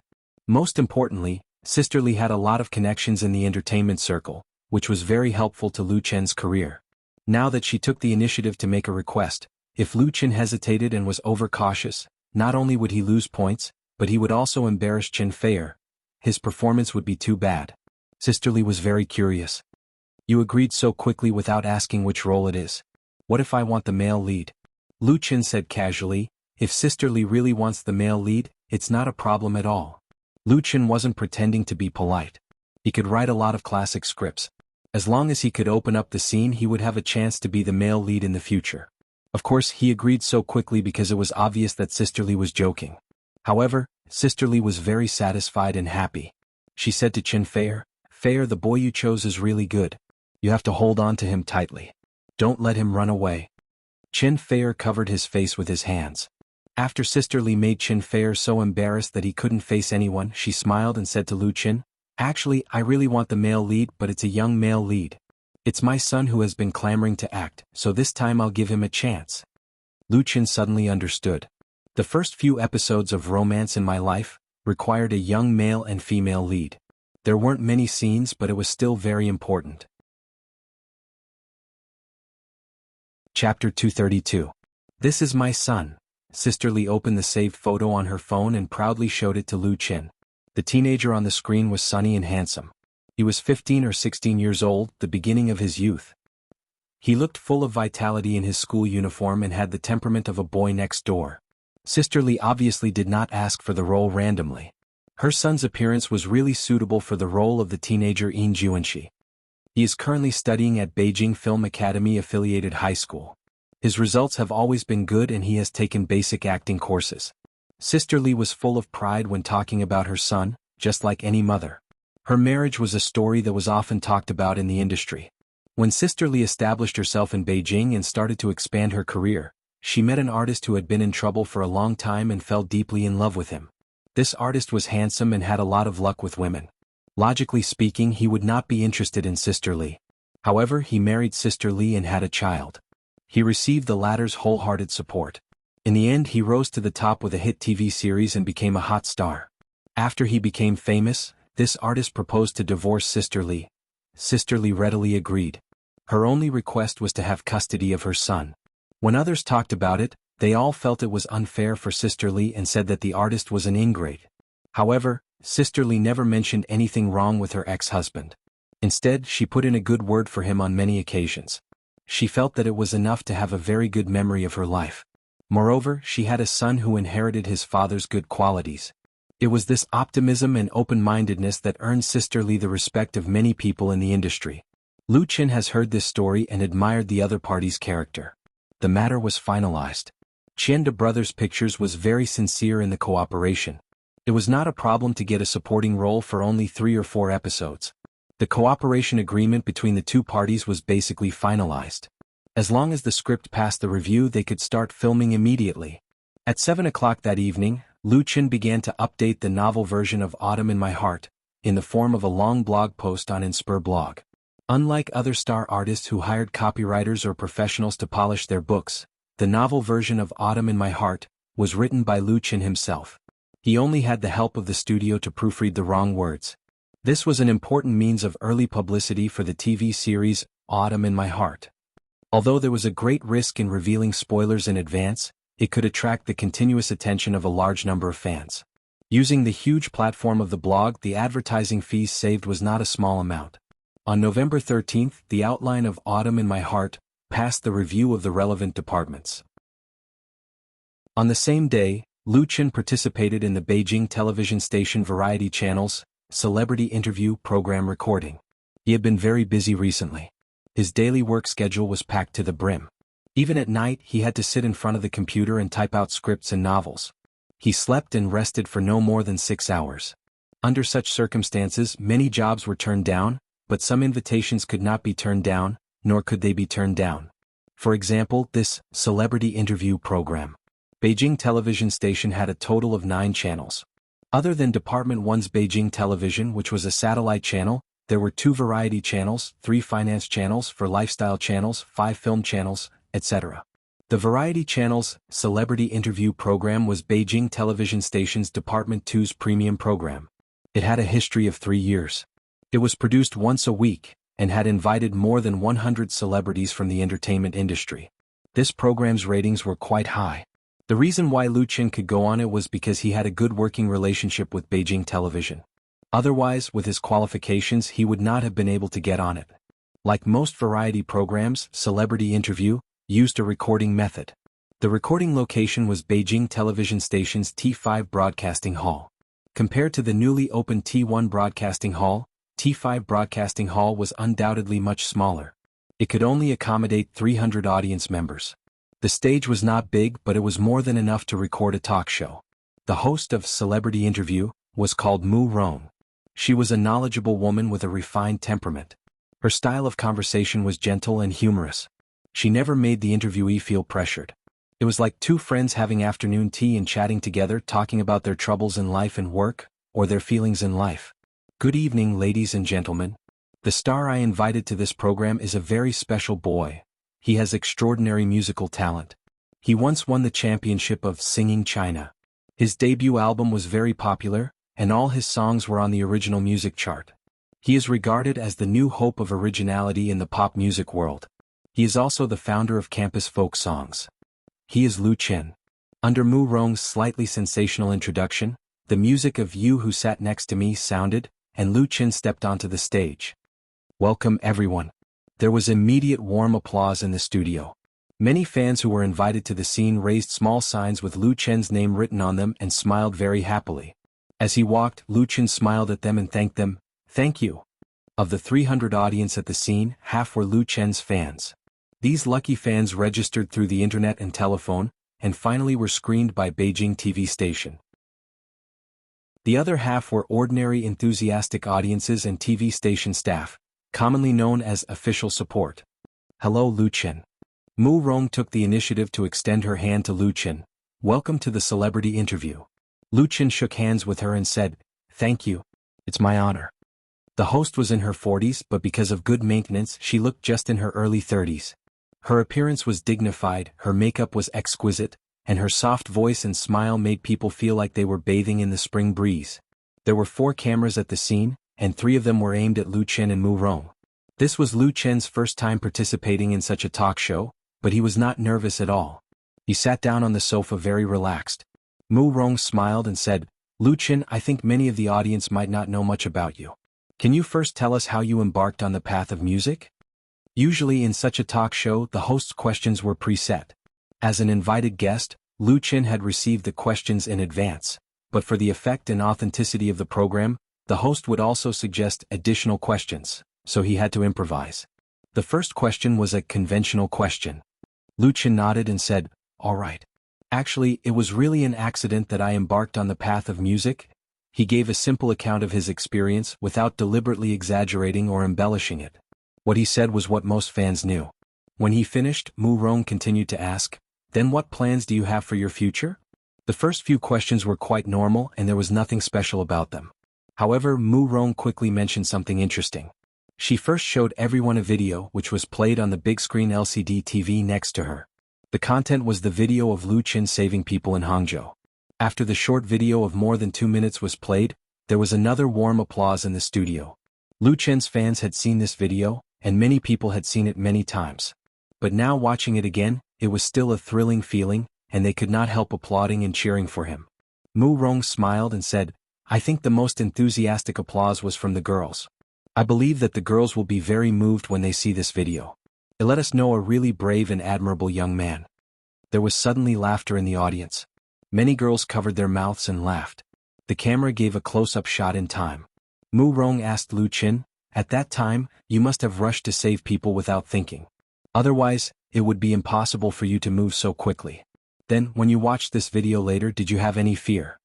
Some reporters and media had asked Lu Chen what he thought at that time, but Lu Chen did not think at that time. As Mu Rong said, if he still thought about it, he would not have been able to save Tian Tian at all. The host changed the angle of the question. Lu Chen replied, I was not afraid. I wanted to thank the cameraman for making me so handsome. His humorous answer not only made the audience laugh, but also Mu Rong showed her 8 white teeth. Mu Rong asked with a smile, Did your family worry about you when they saw it? Lu Chen said, My mother was very worried, but she thought I did a good job and made her proud. Mu Rong said sincerely, You have a good mother. Lu Chen nodded and said, Yes. There was another round of applause. Mu Rong said, When he was interviewed by reporters, I remember Lu Chen's words very clearly. That is, the greater the ability, the greater the responsibility. He has more ability than ordinary people like us, and he is also brave to take his own responsibility. We all know that Lu Chen's family has owed a lot of debts, but he is still willing to give his love. Please look at the following video, which was shot by our reporter in the Department of Hematology and Oncology of the First People's Hospital of Ningyuan City. Many leukemia patients were shown on TV. They were all helped by the crowdfunding project launched by Lu Qin, including Meng Meng. This fan of Lu Qin has successfully received a bone marrow transplant and is currently in the recovery stage. Because of the good effect of the operation, she will soon live like a normal person and enjoy a good life to the fullest. In the video, Meng Meng expressed her gratitude to Lu Qin on behalf of all the leukemia patients who were treated. She smiled and shed tears as she spoke. The applause in the studio lasted for a long time. Chapter 233.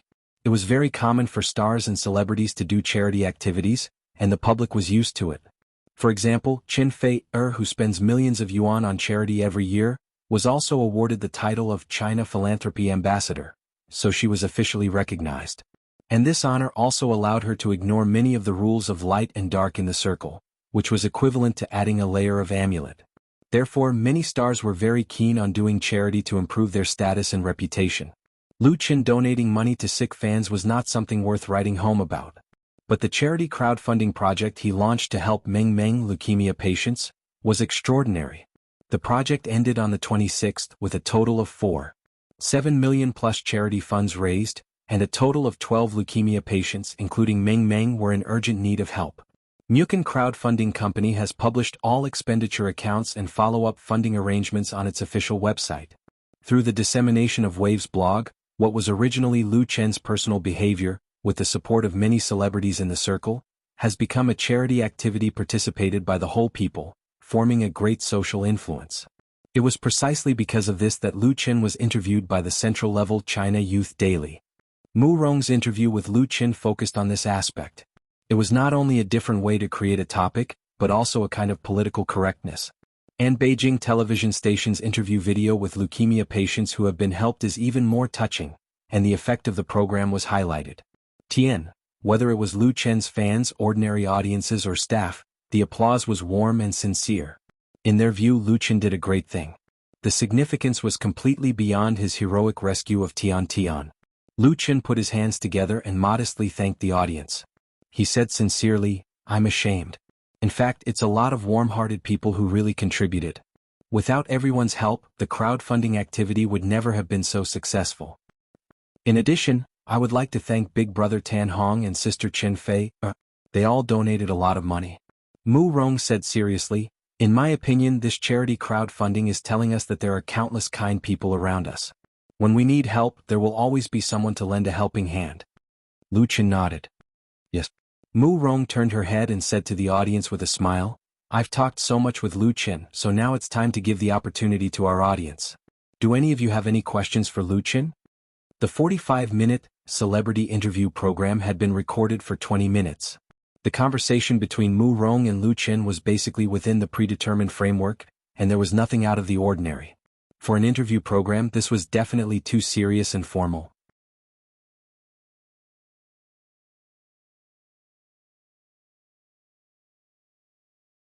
Then Lu Qin chose 3 more audience questions and answered them one by one. Finally, the microphone returned to Mu Rong's hand. She asked, "Lu Qin, who do you want to thank the most for your achievements now?" This was a very official question. When Mu Rong asked this question, many figures flashed through Lu Qin's mind. Su Bo, Mo Ran, Fang Mingyi, Qin Jianhao, Tan Hong, Qin Fei. Some came from dreams and some from reality. In the end, there was only one name left in his heart. Lu Qin replied, "The person I want to thank the most is my mother." Mu Rong's eyes were gentle. She asked softly, "Can you tell me why your mother is your mother?" Lu Qin was silent for a moment and said, "First of all, there would be no me without my mother, and I would not be sitting here today. Second, my mother taught me a lot of life principles. She taught me to be strong and independent." Although this was a TV show, when it came to this question, Lu Qin was still willing to bare his heart. The person he was most grateful to was his mother. Mu Rong quietly listened to Lu Qin and asked, "Then here in our interview program, what do you want to say to your mother?" Lu Qin thought for a moment and said, "In fact, like most people, I'm not very good at expressing my feelings. I'll express it in a song to the person I love." Easterners were different from Westerners. The expression of their feelings was often very implicit. They would not often say, "I love you," but would only express it with action. Mu Rong's eyes suddenly lit up. "That's great." There was no need for her to encourage. The audience spontaneously clapped their hands. The staff on the scene sent a guitar to Lu Qin. Lu Chen held the guitar and tried it. After there was no problem, he said, "This song is for my mother. Its name is When You're Old." He gently plucked the strings and played the prelude. The studio immediately became extremely quiet. Everyone listened carefully to the sound of the piano and listened to the voice from Lu Chen. "When you're old and your hair is white, you're drowsy. When you're old and can't walk, dozing by the fire, recalling youth. How many people have loved your youth and happy hours, loving your beauty hypocritically or sincerely? Only one person still loves your devout soul, loving the wrinkles on your old face. When you're old and your eyebrows droop, the lights are dim and uncertain. The wind blows your news, that's the song in my heart." This song, When You're Old, was adapted from the famous poem, How You're Old, by the Irish poet Yeats. The original poem was written by the poet to the lover he had never pursued in his life. The feelings were delicate and real. Now, after the adaptation, it was sung by Lu Chen to his mother. It also has the charm of touching the soul. The whole song was soothing and warm with strong folk characteristics. There was no exciting climax, but it was meaningful and profound, extremely pleasant to listen to, and deeply infected all the audience present. Beauty is easy to grow old and youth is easy to pass away. It was the law of life. It was also human nature to love beauty and be reluctant to be young. And when a mother dedicated all her youth to her children, how could this feeling be repaid? When you're old and your hair is white, sleepy and uncertain. When you're old and can't walk, dozing by the fire, recalling youth. How many people have loved your youth and happy hours, loving your beauty hypocritically or sincerely? Only one person still loves your devout soul, loving the wrinkles on your old face. When I'm old and my eyebrows droop, the lights are dim and uncertain. The wind blows your news, that's the song in my heart. When I'm old, I really hope I'm singing this song for you. Lu Chen's singing, from soothing to high-pitched, full of emotion but not excited, like a cloud tide rushing up the snowy peak, immediately drifting away, gradually returning to calm, leaving a lingering sound. Until he put down the guitar, all the audience seemed to wake up from a dream and applauded desperately. Sitting across from Lu Chen, Mu Rong's eyes had already turned red. She rarely showed such true feelings in her own program, but Lu Chen's song really moved her. Mu Rong was already 40 years old and a mother of 2 children. Was there a child who would sing for her like Lu Chen? When you're old, only one person still loves your devout soul, loving the wrinkles on your old face. Note, When You're Old, original author, Yeats, adapted/composed, Zhao Zhao. Chapter 234. This issue of Celebrity Interview was recorded for nearly 70 minutes.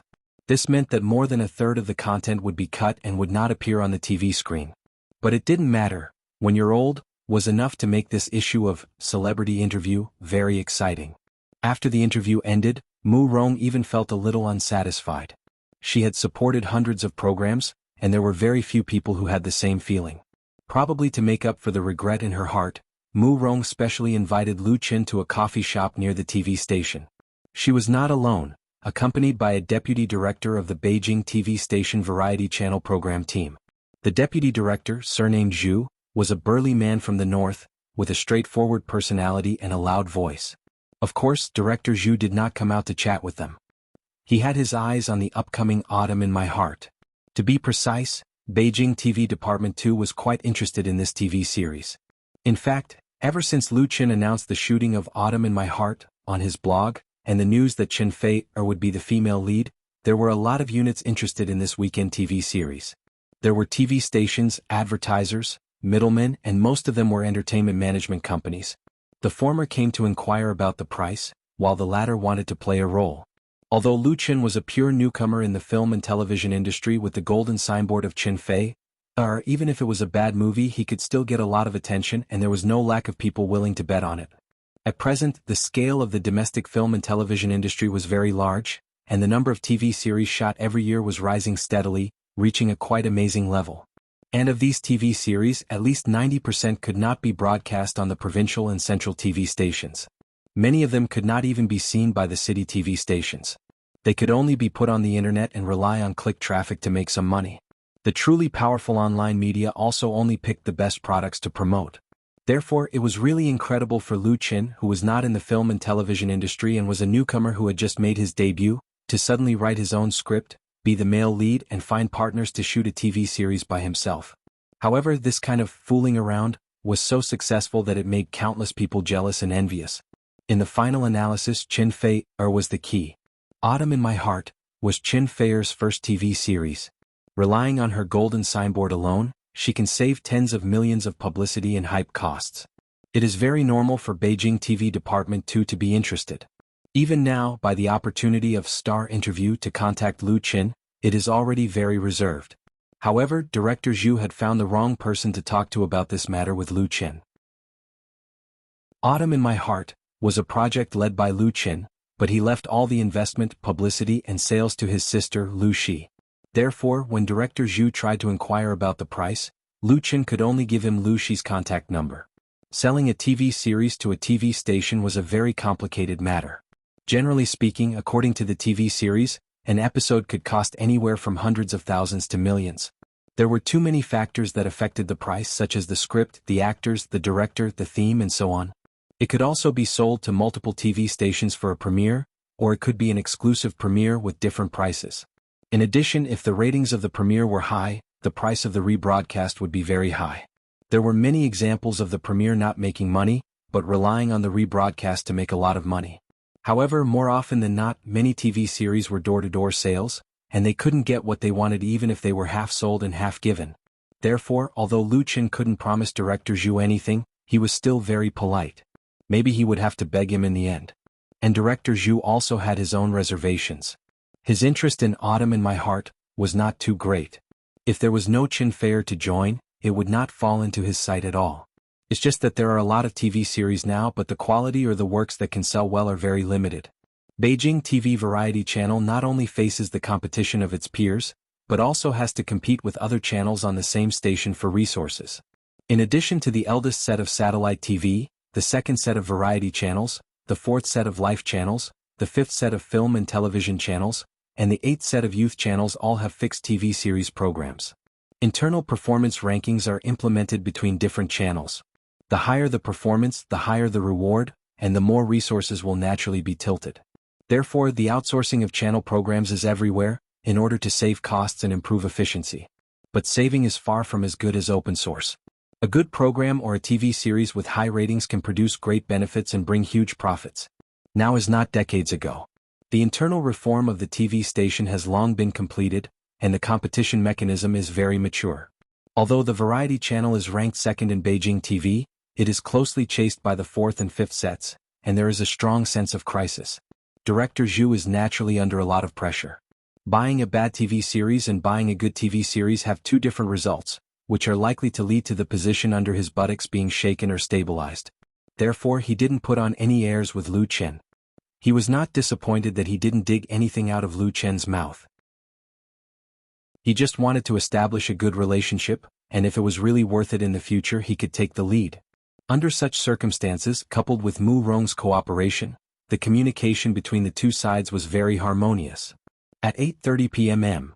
on November 15th, the new issue of Star Interview was broadcast on Beijing TV variety channel on time. This episode of the show attracted the attention of a large number of Lu Qin fans.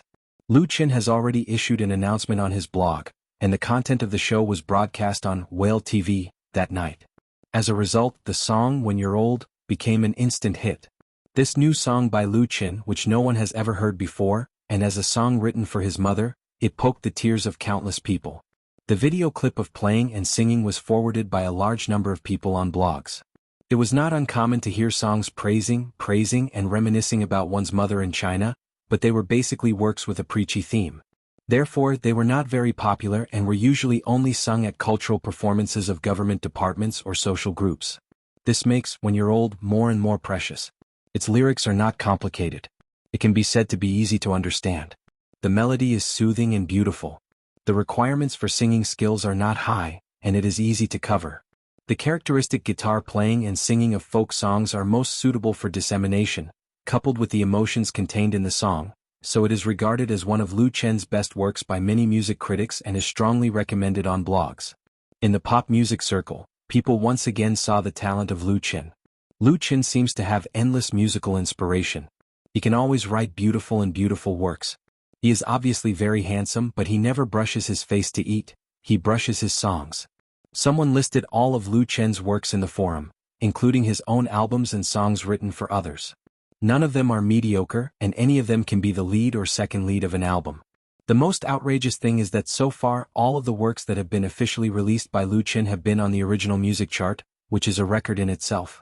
In the history of domestic pop music, there must be better singers or musicians than Lu Qin, but the average quality of their works has reached this level. Many people were amazed by this. The future pop music world will belong to Lu Qin's era. Such praise is definitely a bit too much for the current Lu Qin. Some people are amazed, some people are jealous, some people are disdainful, and some people take it to heart.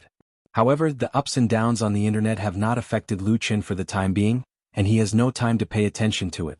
On November 16th, Lu Qin and Li Feiyu left Beijing together and came to Jinling to attend the opening ceremony of Autumn in My Heart. More than 300 kilometers away from Jinling, Kaiyuan District, Ningyuan City.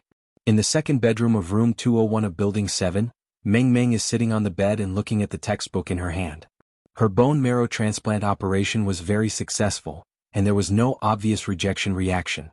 In addition, her original physical fitness was good, so she was discharged from the hospital shortly after the operation to recuperate and undergo post-operative drug consolidation treatment. According to the doctor, as long as there are no accidents, her leukemia is basically cured. It is also because of the rapid development of science and medical technology. In the past, it was really a terminal illness, and even if the bone marrow transplant was successful a few years ago, the recurrence rate was very high. Now with new drugs and new methods, as long as there is no lack of treatment funds, there is a very high cure rate if the match is successful. And for this family, this is the best result. It's just that Meng Meng is a little depressed. Because of this serious illness, her schoolwork has been lagged behind. She probably needs to repeat for a year before she can take the college entrance examination. Otherwise, there is no hope of being admitted to the ideal school. Although Meng Meng's grades are ordinary, she still wants to work hard to go to college. Even if it is a very ordinary university. The door of the room was suddenly pushed open, and two girls wearing masks came in. Meng Meng, we are here to see you. Meng Meng immediately beamed with joy. The person who came was her best friend. She is very bored staying at home, but she can't go out in a short time, and her mother doesn't allow her to play with any electronic devices, even her mobile phone is confiscated. Therefore, the happiest time for Meng Meng is when her classmates and friends come to visit. This time, her best friends didn't bring her flowers or fruits, but a thick stack of printed paper. Meng Meng asked curiously, "What is this?" Her best friend said with a smile, "You will know when you see it." Meng Meng opened it and immediately saw the printed text on the first page of the manuscript. Autumn in My Heart, /author, Lu Qin. She opened her eyes in disbelief. This is a novel written by brother Lu Qin? Her best friend said with a smile. Yes, the TV series is about to start, and Lu Qin is the male lead and Qin Fei'er is the female lead. When you get better you can watch it. Meng Meng clenched the manuscript in her hand, eager to get better soon. She believes that the novel written by Lu Qin and the TV series will be very exciting. Chapter 235. When Lu Qin came to Jinling again, it was raining. The drizzle was like smoke and fog. This ancient and modern city was extraordinarily beautiful in the rain. It was gentle, elegant, and lingering, as if an elegant lady from the Tang and Song dynasties was quietly waiting for his arrival. It was hard to describe this feeling in words. Lu Qin stayed in the same five-star hotel near the Jinling Film and Television City. The crew of Autumn in My Heart had already assembled in the Film and Television City a few days ago. They could start shooting as soon as the actors arrived. As one of the three major film and television cities in China, Jinling Film and Television City service facilities were in place. Any crew that came here didn't need to worry about food, accommodation, and travel. The Film and Television City would help solve the worries. Therefore, in the past, it often took a year or more to shoot 30 to 40 episodes of TV series. Now it was normal to shoot 2 episodes a week for weekend shows. If special effects were not needed in the post-production, then it could be shot this week and appear on the TV screen the next week. The efficiency was very high. Of course, this was the ideal situation because there were often all kinds of unexpected situations in the shooting work. Even if the TV station cooperated, they still needed to arrange the broadcast time in advance. In the hotel's business suite, Lu Qin first met Qin Fei'er, who came a day earlier than him, as well as Sister Li and her baby son, Zhang Juanji. In the TV series, Autumn in My Heart, Lu Qin played the male lead and Zhang Juanji played the role of his youth. This handsome boy had just turned 15 years old this year. He was 170 meters tall and looked at least 70% similar to his father. If he grew taller and bigger, he would undoubtedly be an idol that could charm thousands of girls. Sister Li was obviously very proud of her son. Zhang Juanji was very outgoing and didn't have the slightest shyness. When he saw Lu Qin, he immediately shouted in surprise. He put down the tablet he was playing with and ran over. He smiled and bowed to Lu Qin. "Hello, brother Lu Qin." Sister Li said, "How can you call him brother? You should call him uncle." Lu Qin smiled bitterly and said, "Sister Li, I'm not that old. Just call him brother." He nodded and smiled at Zhang Juanji. "Hello, Zhang Juanji." Zhang Juanji proudly made a victory gesture to his mother, and then said eagerly, "Brother Lu Qin, I want to learn martial arts from you, and I also want to learn guitar from you. You play the guitar so well, and I want to know how you got Sister Fei." Before he could finish, one of his ears was twisted by Chen Fei. The heavenly queen sneered, "Little Ji, you're being naughty again. It looks like I haven't taught you enough." Zhang Juanji grimaced and said with a bitter face, "Sister Fei, I know I was wrong." Chen Fei had a good relationship with Sister Li and treated Zhang Juanji like a younger brother. However, this younger brother of hers was very mischievous, and Sister Li spoiled him a lot. Therefore, sometimes when she couldn't stand it, she would have to discipline him. Everything has its vanquisher. Zhang Juanji was not afraid of anything, but he was afraid of Chen Fei. Lu Qin nodded. "If you want to learn guitar from me, there's no problem. First you have to act well." Chen Fei let go of his hand. Zhang Juanji rubbed his red ear, patted his chest and said, "Brother Chen, don't worry. I've shot commercials and acted in plays. I promise I won't let you down." Lu Qin smiled and said, "Then it's a deal." Sister Li said seriously, "Lu Qin, don't spoil him like I do. If he needs to be beaten, scolded. If he does something wrong, just criticize him. You don't have to consider my relationship with him." Although Sister Li doted on Zhang Juanji, it was not the kind of unrestrained doting. Zhang Juanji liked singing and acting, and was destined to enter the entertainment industry. Therefore, in this aspect she was very serious in disciplining him. If a star wanted to stay in the industry for a long time, networking was very important.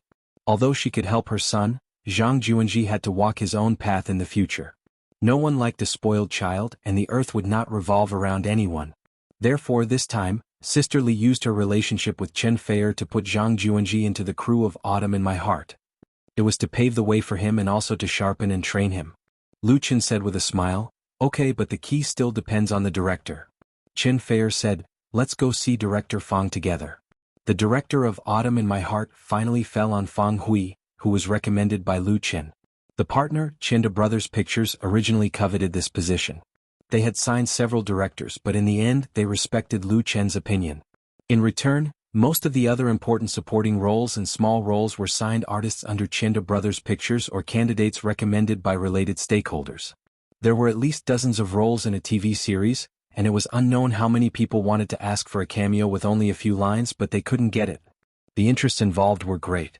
Especially those TV series produced by big directors. They were simply the meat of Tang Seng.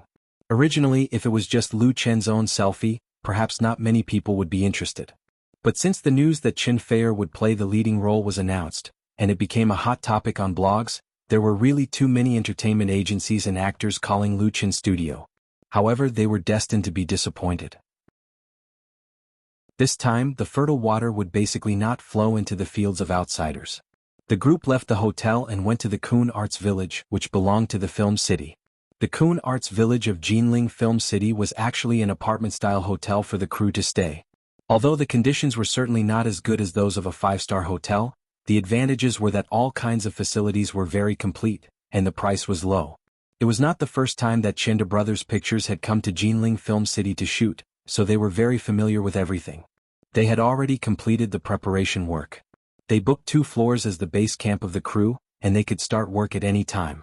In the conference room of the base camp, Lu Qin met director Fang Hui as well as the actors who played the girl Yin and Shi, Han Taishi, Choi Shinai, Shin Yumei and other important supporting roles. Fang Hui was also very happy to see Lu Qin. When she received a call from Lu Qin for the first time, inviting her to direct Autumn in My Heart, she couldn't believe it. Fang Hui and Lu Qin were not very familiar with each other, and they did not have a deep friendship. They had only worked together on a music video. Although after the shooting of the music video, They had said that they would work together again if there was a chance. But everyone knew that it was just a polite remark. Therefore she was really very surprised, especially when she heard that the female lead of this TV series was Chen Fei. She felt as if she had been hit by a pie falling from the sky. As a director, Fang Hui was a little famous in the film and television industry, but it was completely incomparable to the real big stars. Her status was equivalent to that of a second or third tier star. Some people would hire her, but they would not spend a lot of money and effort to hire her. And with Chen Fei's status, it was easy to find a director of the same level. So when she learned that Lu Chen was not joking, she did not hesitate to agree. She did not even mention how much the director's salary was. Such an opportunity was too rare. Especially after reading the script of Autumn in My Heart, this feeling of luck was even stronger. Fang Hui liked this story very much. In addition to Fang Hui and the actors, there were also production directors, brokerage managers, assistant directors, cameramen and so on from Chenda Pictures, including Lu Yi, who had dealt with Lu Chen before. For this TV series, Chenda Pictures could be said to have sent out all the elites, and even suspended a TV series that was originally being prepared to shoot, Autumn in My Heart, with all their might. Lu Yi introduced the other actors to Lu Chen with great enthusiasm. The actress who played the young girl Yin Enshi was called Yi Mingmei. She was only 14 years old this year. She was slender and beautiful. She was still a student in the third year of junior high school. Her father had a good relationship with the boss of Chenda Pictures, so she was recommended to the crew. Compared with Zhang Juanji's lively and active personality, Yi Mingmei was undoubtedly a well-behaved girl. She spoke softly and softly. When she greeted Lu Chen and Chen Fei, she blushed and looked quite cute. Chen Fei liked her very much. He took her little hand and chatted with her a little more. Han Taishi, the first male supporting role, was a new artist of Chenda Pictures, who had just made his debut. He was 2 years younger than Lu Chen. He dressed up with the temperament of a rich second generation, which was quite in line with the characters in the TV series. He belonged to the popular young idol. However, in front of Lu Chen and Chen Fei, Hu Yang did not have the slightest arrogance and was very polite and respectful, because he knew very well who was really in charge of this crew. As for the actors who played Cui Xinai and Xin Yumei, they were also carefully selected by Chenda Pictures.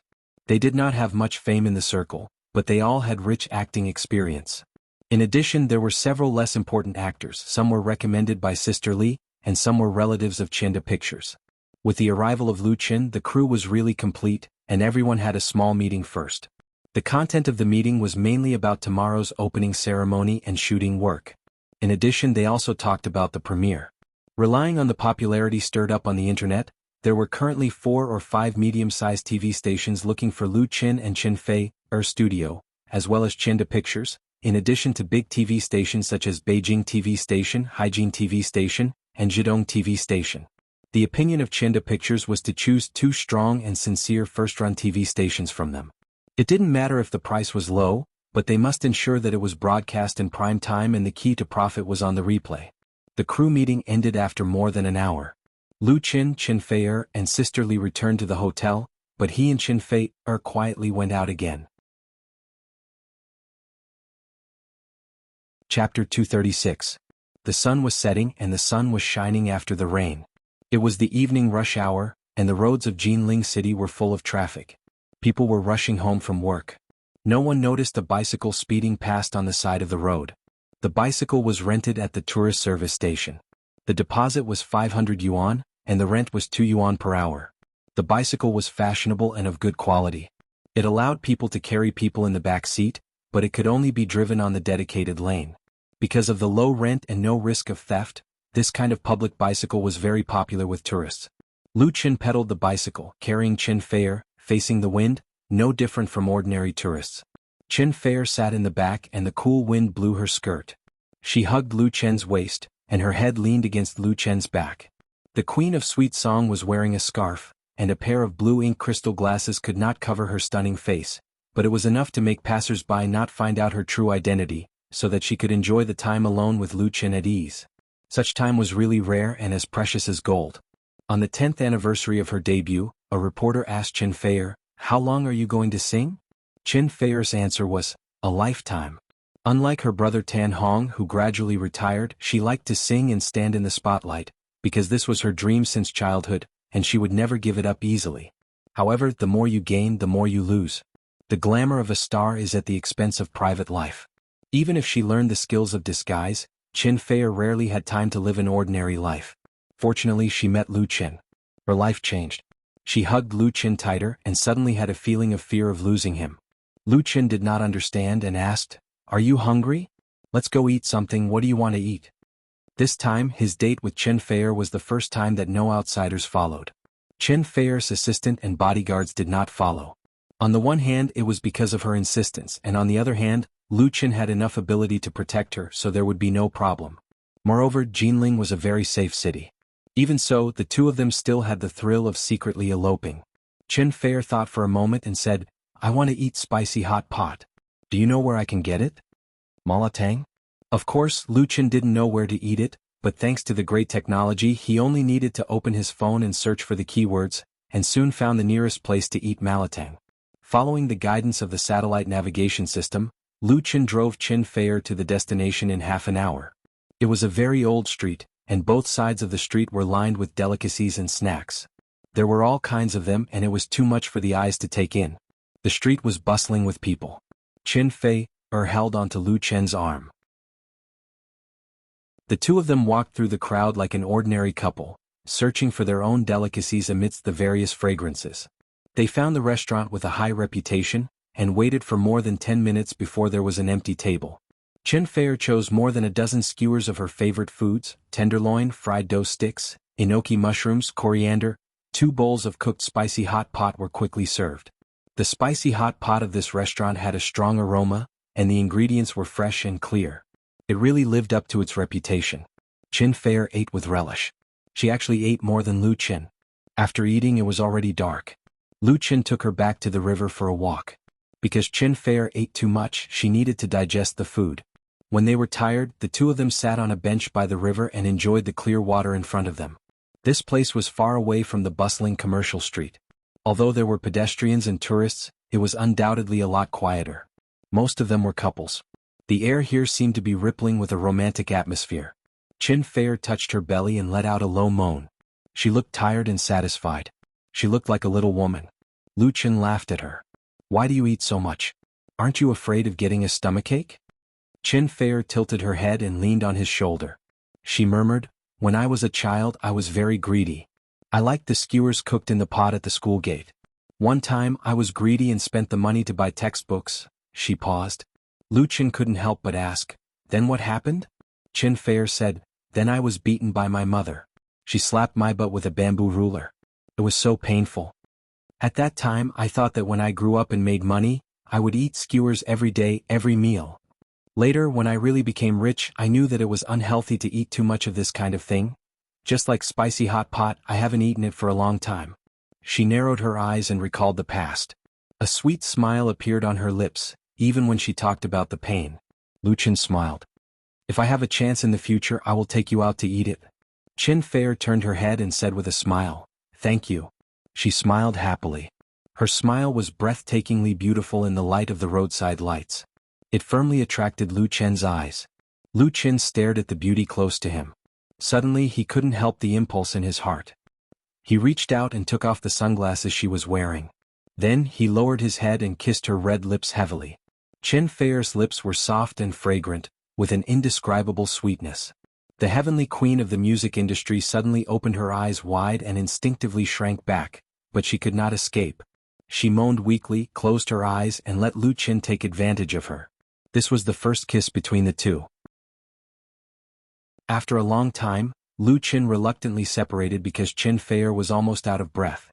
She leaned her whole body in Lu Qin's arms, closed her eyes and breathed like orchids. He didn't know how touching it was. Qin Fei opened her eyes again, and there was a touch of shyness on her delicate face. She suddenly stretched out her arms and hugged Lu Qin's neck. She took the initiative to give a kiss, as if she wanted to rub herself into Lu Qin's body. It was so hot that Lu Qin was about to melt. This kiss lasted even longer. The anxiety in Lu Qin's heart disappeared, and he was immersed in the gentle enjoyment. It wasn't until the sound of a car horn not far away that the two woke up. Qin Fei was embarrassed and let go of Lu Qin. She straightened up and said, "Let's go." The so-called bottom line was broken step by step like this. She was powerless to stop it. But she couldn't go on or something would really happen. Lu Chen was a little regretful, but he still said, "Okay, let's go back to the hotel." He naturally took Chen Feier's hand, and his heart was extremely satisfied. Chen Feier let him hold her hand and said softly, "This is my first kiss, but it's not yours, right?" Lu Chen smiled bitterly. He really had nothing to say about this. The next day, the crew of Autumn in My Heart held a boot ceremony in Jinling Film City. The boot ceremony was not very grand, but because Chen Feier was the female lead, many media reporters came, and it almost turned into a press conference. The focus of the reporters was, of course, Chen Feier. Today, Chen Feier was in a very good state of mind. She was in high spirits and her eyes were smiling. She was bright and beautiful, and it was unknown how many shutters she had taken, which attracted the attention of the audience. In the face of the reporters' questions, she answered gracefully. A reporter from Entertainment Weekly asked, "Chen Feier, is it because of your relationship with Lu Chen that you are the female lead of this TV series? Are you in a relationship?" This question was probably what all the reporters wanted to ask. It was well known that the relationship between Lu Chen and Chen Feier was very good. There were even rumors about the two before. Although the two denied that they were in a relationship with a younger brother, the cooperation between the two inevitably made people's imagination run wild. Chen Feier smiled and pulled Lu Chen, who was standing next to her. She hugged him intimately and said, "I am very good friends with Lu Chen. As for being in a relationship." She turned her head and asked Lu Chen, who didn't know whether to laugh or cry, "Are you courting me?" Lu Chen thought for a moment, then replied very seriously, "Then I'll try." Chen Feier laughed. As the two of them sang along, they cleverly avoided the topic. The more they tried to hide it, the more people would guess and fabricate it. On the contrary, they calmly faced each other, which made it difficult for others to figure out the real details. This was the so-called fake is real and the real is fake. After laughing, Chen Feier said, "In fact, after I read the script of this TV series, I took the initiative to ask Lu Chen to play the female lead, because I like the role of Yin Eunhui very much, and I feel that it is very challenging." Chen Feier was not afraid to expose herself. "I play Yin Eunhui in the TV series, and she is the younger sister of Yin Juanxi, who is played by Lu Chen. She was several years older than Lu Chen." However, Chen Feier had never been shy about talking about her age, so she took the initiative to reveal it before the reporter asked. Another reporter asked, "Mr. Lu Chen, how do you feel about acting with Chen Feier?" Lu Chen replied, "I don't feel anything because I haven't acted in it yet." The reporter asked, "Do you feel pressured?" Lu Chen replied, "I didn't feel pressured at first, but after you asked, I suddenly felt pressured." Everyone laughed at once. Lu Chen's answer was very sophisticated, and he did not leave any loopholes for these reporters. A reporter asked Chen Feier again, "When will your new album be released?" Chen Feier replied, "Next month. In addition, I will also sing the theme song of this TV series, which may be included in the new album. In short, it will definitely give everyone a surprise." The opening ceremony was only the first half an hour of the ceremony, and the rest was almost a personal interview with Chen Feier. Even Lu Chen only got a few questions. But no one felt that there was anything wrong with this.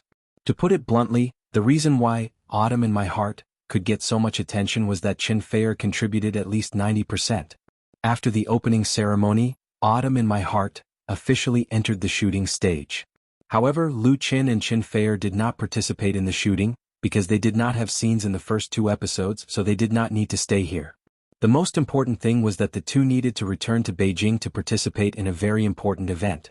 That was the shooting of the Dedication of Love public service advertisement of the Yanhuang Charity Association.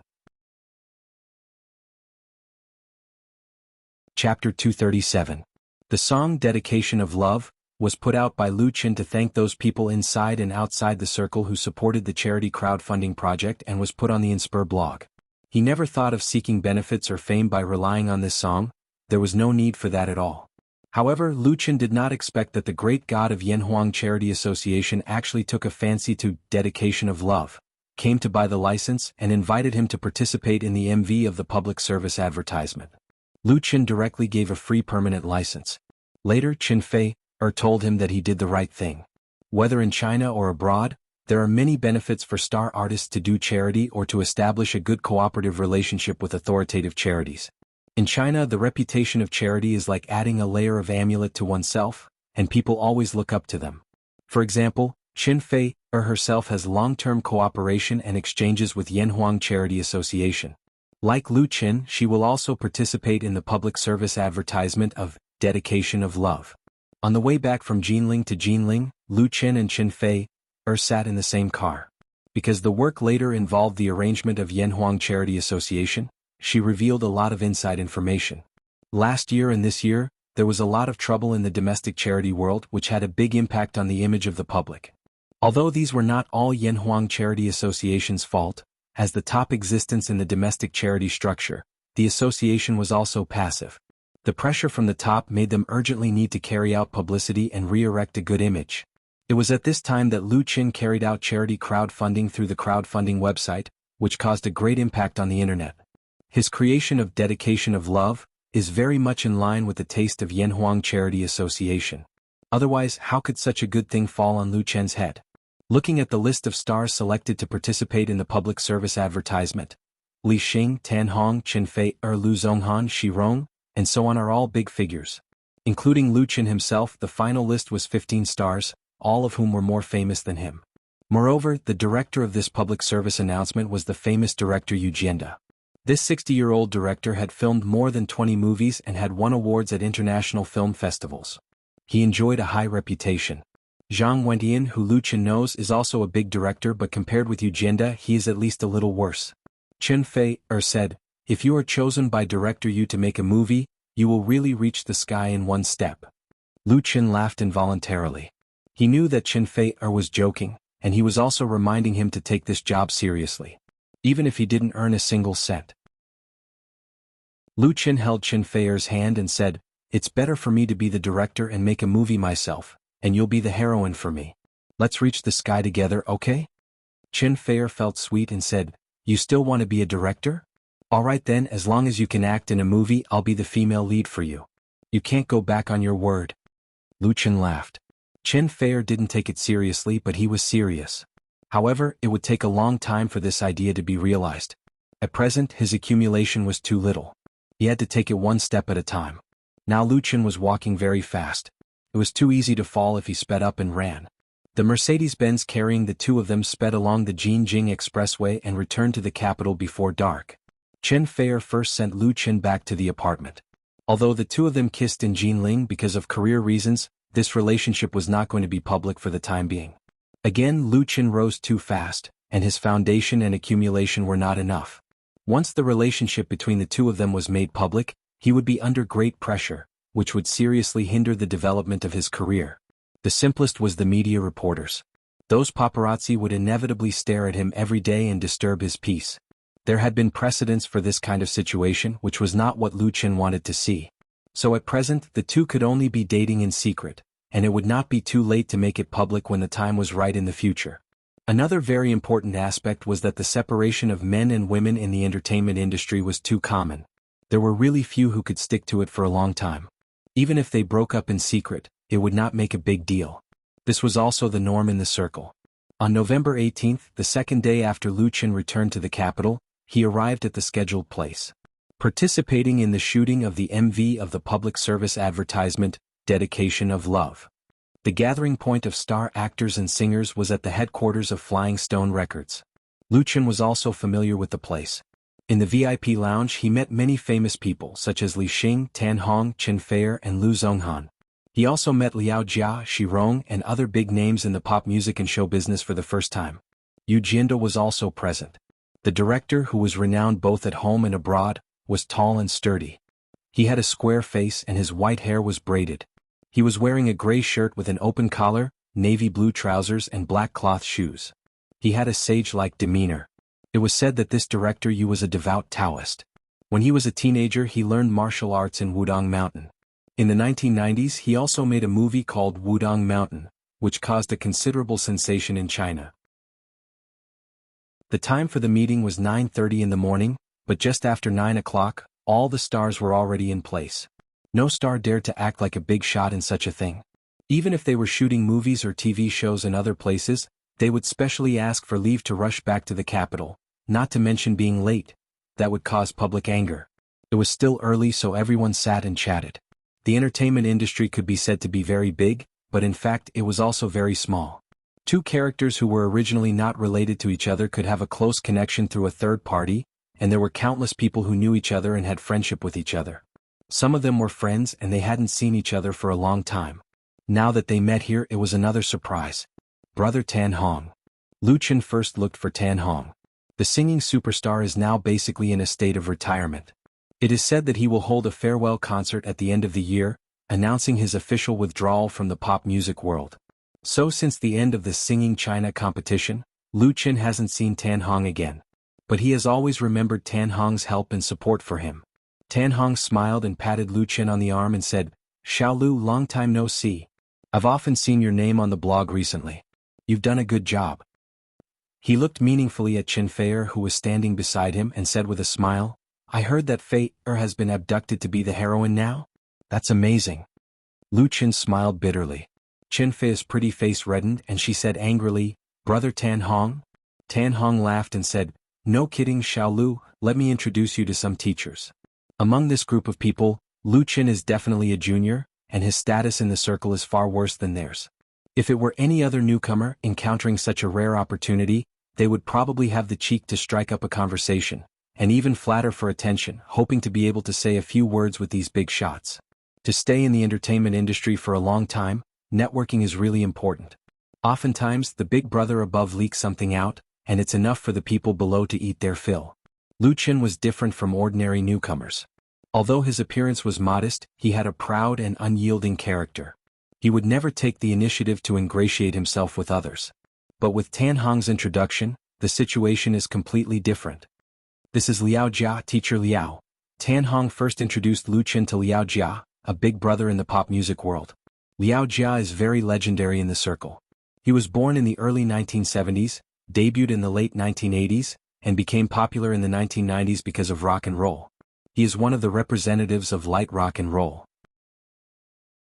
Liao Jia has a very good relationship with the Black Ravens, a national rock band active in the late 1980s and early 1990s. They have released 3 albums with a total sales of more than 20 million, and are regarded as the mainstay of national rock and roll. Gao Yi, the lead singer and soul of the Black Ravens, is Liao Jia's mentor.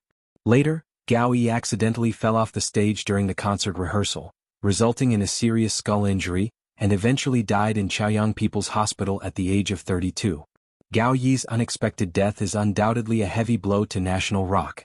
The Black Ravens, which has always been a leading role, has since been unable to recover and disbanded 2 years later, leaving national rock fans with endless sorrow. Liao Jia resolutely took over Gao Yi's rock and roll banner, formed the Black Memory Band, released 2 albums, and also opened a national concert tour, and was regarded as the successor of national rock. However, because of the impact of the general environment, national rock quickly declined, and Liao Jia and the Black Memory Band were unable to turn the tide. At the beginning of 2000, the Black Memory Band almost disbanded. In order to survive and continue, Liao Jia changed to light rock and even love songs, and also wrote works for other singers. At that time he was regarded as a traitor by many national rock fans, but he achieved greater success and established his position in the music industry. This big brother of the music industry is in his 40s this year.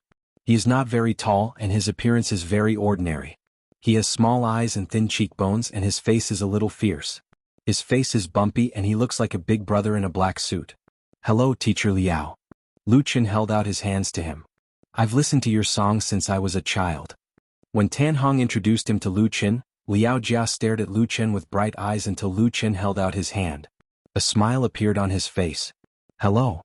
Liao Jia's hand is a little cold, the skin is very rough, and the knuckles of his fingers are very strong. Lu Chen felt his strength when he shook hands with him. Tan Hong said with a smile, "Xiao Lu is very talented. Old Liao, please take care of him in the future and guide the newcomer." Liao Jia let go of his hand and said with a faint smile, "Since you said so, of course I have to give you face." Lu Chen politely said, "Thank you, Teacher Liao." He keenly felt that this big brother of the music industry in front of him seems to have a little hostility towards him. Chapter 238. Of course Lu Chen knows Liao Jia. He listened to Liao Jia's songs when he was in junior high school. To this day the album Antarctica by the band Black Memory is still stored in his hometown. The latter's Ivy House and Old Guy are well-known rock classics. But meeting him in person, that is, today. So Lu Chen was very puzzled in his heart. Why would Liao Jia be hostile to him? The other party has been on the road for more than 20 years, while he has only been on the road for a few months. The two sides have never had any intersection. Of course, on the surface, Lu Qin remained calm and polite. Please give me more advice. Liao Jia's mouth twitched. You're welcome.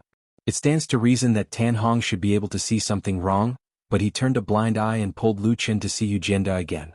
Director Yu, this is Lu Qin. Tan Hong introduced him to Lu Qin, the creator of Dedication of Love. Lu Qin hurriedly bowed and saluted. Hello, Teacher Yu. Hello. Eugenda said with a smile, you're really young and promising. This song is well written and full of energy. For this great director, this was already a rare compliment. Lu Qin was modest. Thank you, Teacher Yu, for your praise. Eugenda said with a smile, I heard Brother Tian talk about you, saying that you are very talented in writing. Lu Qin knew that the brother Wen Tian mentioned by the other party must be referring to Zhang Wentian. The two are directors of the same generation, and it's normal to have a deep friendship with each other. It's just that he didn't expect that Zhang Wentian actually mentioned his name to Eugenda. This made Lu Qin feel a little flattered. In the entertainment industry, when it comes to status, the director is always at the forefront. The prestige and honor enjoyed by a great director like Eugenda is not comparable to that enjoyed by star artists. And only he can easily suppress more than a dozen top figures present. Eugenda's attitude towards Lu Qin is very good. I don't know if he really cherishes his talent. He also asked his assistant to give him a business card, saying that he can cooperate with him if he has the opportunity. This made the other star actors present look at Lu Qin. With the introduction of Tan Hong, Lu Qin has unknowingly gained a foothold in this small circle. Don't look at this small circle being formed temporarily. Everyone will go their separate ways after the shooting of the music video. Being able to be in it is a success. It's not easy to get the recognition of the members in the circle. It's really thanks to Tan Hong. Said, Tan Hong has always taken good care of and has taken. Like Qin Fei, could still write songs, but Tan Hong was about to quit the singing world. The meeting was held at 9:30 sharp. The host was Eugenda. The great director briefly explained the content of the public service advertisement to everyone, as well as the work arrangements. He only spoke for 10 minutes and then asked everyone to go to the recording studio. 15 star artists sang Dedication of Love together. Not only was the recording completed in the recording studio of Flying Stone Records, but even part of the music video content was also the same, filming the process of them recording and singing. Dedication of Love is a song with very low difficulty to sing. As a public service advertisement, it doesn't require much good singing skills, so it's basically passed after singing it a few times. Most of the work is actually post-production correction and synthesis.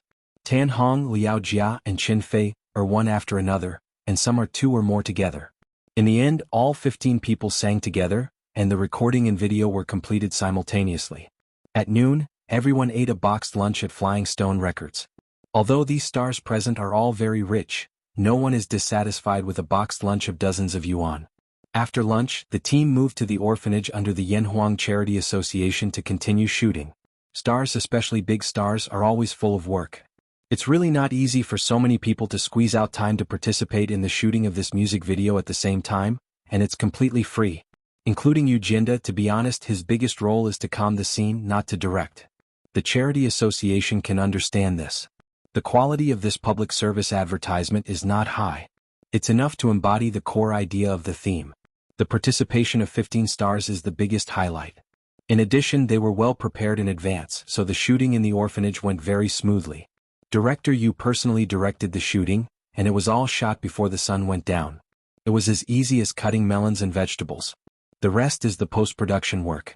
Such efficiency is simply outrageous, but it's normal for this kind of star public service advertisement. After the shooting, everyone took the bus back to Flying Stone Records and then went back to their homes. When they came out, Lu Qin was thinking about whether to ask Qin Fei to have dinner together, but he was stopped by a young man in a suit and leather shoes. The other party had a crew-cut hair and sunglasses and looked very capable. He said politely to Lu Qin, Mr. Lu Qin, Brother Liao asked me to come over and ask if you are free in the evening. He wants to have dinner with you and have a chat with you. Do you think that's okay? Brother Liao? Liao Jia? Lu Qin raised his eyebrows, put the cell phone he had just taken out back into his pocket and said, no problem. Under the young man's guidance, Lu Qin boarded Liao Jia's car. Liao Jia's car is a Jeep G790 off-road vehicle, which has a rough and solid appearance and strong power, and a price of more than 1 million. In the circle, Liao Jia is famous for his love of making friends and traveling. It is said that he once formed a motorcade with his friends across the no-man's land in Xinjiang. He is a typical stubborn person. Seeing Lu Qin, the rock and roll big brother asked, "Can you eat spicy food?" Lu Qin was stunned but nodded, "Yes." "That's good." Liao Jia reached out and patted the young man with a crew cut who had just sat in the driver's seat. "Shall we go to 4th Street?" He turned his head and said to Lu Qin, 4th Street Sichuan cuisine is the most authentic. There is a restaurant that makes spicy crayfish very well. I haven't forgotten it since I ate it last time. This time it's a good time to eat. Lu Qin smiled and said, "Teacher Liao, your introduction is definitely correct." "Don't call me teacher," Liao Jia waved his hand and said, "It sounds too awkward. Just call me Brother Liao." Lu Qin said, "Okay, Brother Liao." Liao Jia smiled, "You must be wondering why I invited you over for dinner, right?" Lu Qin asked tentatively, "Brother Liao, do you have something to say to me?" He was really a little strange. When they first met, Liao Jia was a little hostile to him, but now it was gone. It seemed that Liao Jia just wanted to invite him to dinner and chat with him to get to know each other. But Lu Qin knew that things were not that simple. Liao Jia was definitely not out of his mind. Liao Jia said, "Let's go to 4th Street to eat and talk." Ring ring. As soon as Liao Jia's voice fell, Lu Qin's cell phone in his pocket suddenly rang. He said sorry, then took out his cell phone and answered it. "Lu Qin, where are you?" It was Qin Fei who called Lu Qin. Just now, under the watchful eyes of Flying Stone Records, it was not good for the two to secretly communicate, but now their hearts were connected. Lu Qin said, "I'm in the car. Liao Jia, Brother Liao invited me to dinner." "Brother Liao?" Qin Fei's voice was a little strange and immediately said, "Then you eat. Remember not to drink too much." Lu Qin didn't think much and replied, "Okay." After ending the call, Liao Jia suddenly asked, "Is the caller Qin Fei?" Lu Qin, he didn't expect Liao Jia's guess to be so accurate, or did he hear the voice? Liao Jia said with a smile, "You don't have to hide it. Brother Tan told me that you and Fei are dating." Lu Qin was speechless. It was impossible to hide the secret relationship between him and Qin Fei from everyone. The relationship between Tan Hong and Qin Fei was like that of brother and sister. It was normal to know something. It was just that Tan Hong actually told Liao Jia about this, which was a bit unusual. Tan Hong was definitely not the kind of person who liked to gossip. He vaguely understood. Liao Jia reached out and patted Lu Qin on the shoulder and said, "Lu Qin, you are the luckiest person in the world. Do you know?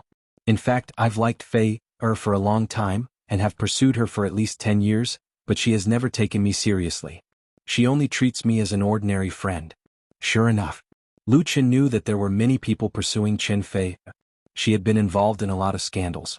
Although they were not true, it was enough to show that she had many pursuers. He didn't expect Liao Jia to be one of them. Lu Qin said with a wry smile, "Can I say that I'm honored?" Liao Jia laughed and said, "It's true that I'm very jealous. Apart from you, she has never had any other boyfriends. I asked Shaoli to invite you here because I wanted to see what kind of man could move Fei." There was a little disappointment in his laughter. "Now it seems that you are definitely much more handsome than me." Lu Qin said lightly, "Fei is not that shallow." Liao Jia's words made Lu Qin unhappy. What did he mean by much more handsome? Although it was true, he said it as if he was a gigolo, and Qin Fei took a fancy to this. Liao Jia said with a smile, "That's right, your talent is better than mine. At least I can't write a song like In the Spring." Liao Jia had written many songs, but his real classic works were basically written by others. Lu Qin shook his head and did not explain.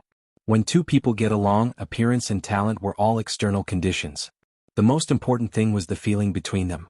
Without that feeling, no matter how handsome and talented Lu Qin was, he would not be able to move Qin Fei. However, he didn't need to say this to Liao Jia. Those who understood would naturally understand, and those who didn't might never understand. Apart from his identity as a singer, Liao Jia was actually an ordinary person. His emotions were no different from others. But he was right about one thing. Lu Qin was the luckiest person in the world. Chapter 239. Simi Street was one of the few street stalls in Beijing. Due to the noise and pollution problems, Beijing had banned all-night stalls more than a decade ago. However, the people and tourists had such needs, so they reopened the night stalls in specific areas and regulated the management. It became the favorite place for foodies who knew the business. Many diners firmly believed that they could only taste authentic food in places like street stalls. The so-called big hotels and high-end restaurants only relied on face. Regardless of whether this view was correct or not, there was no doubt that the business on 4th Line Street was good, especially at sunset and dusk. The shops along the street were all lit up, and the rows of red lanterns looked especially festive and auspicious.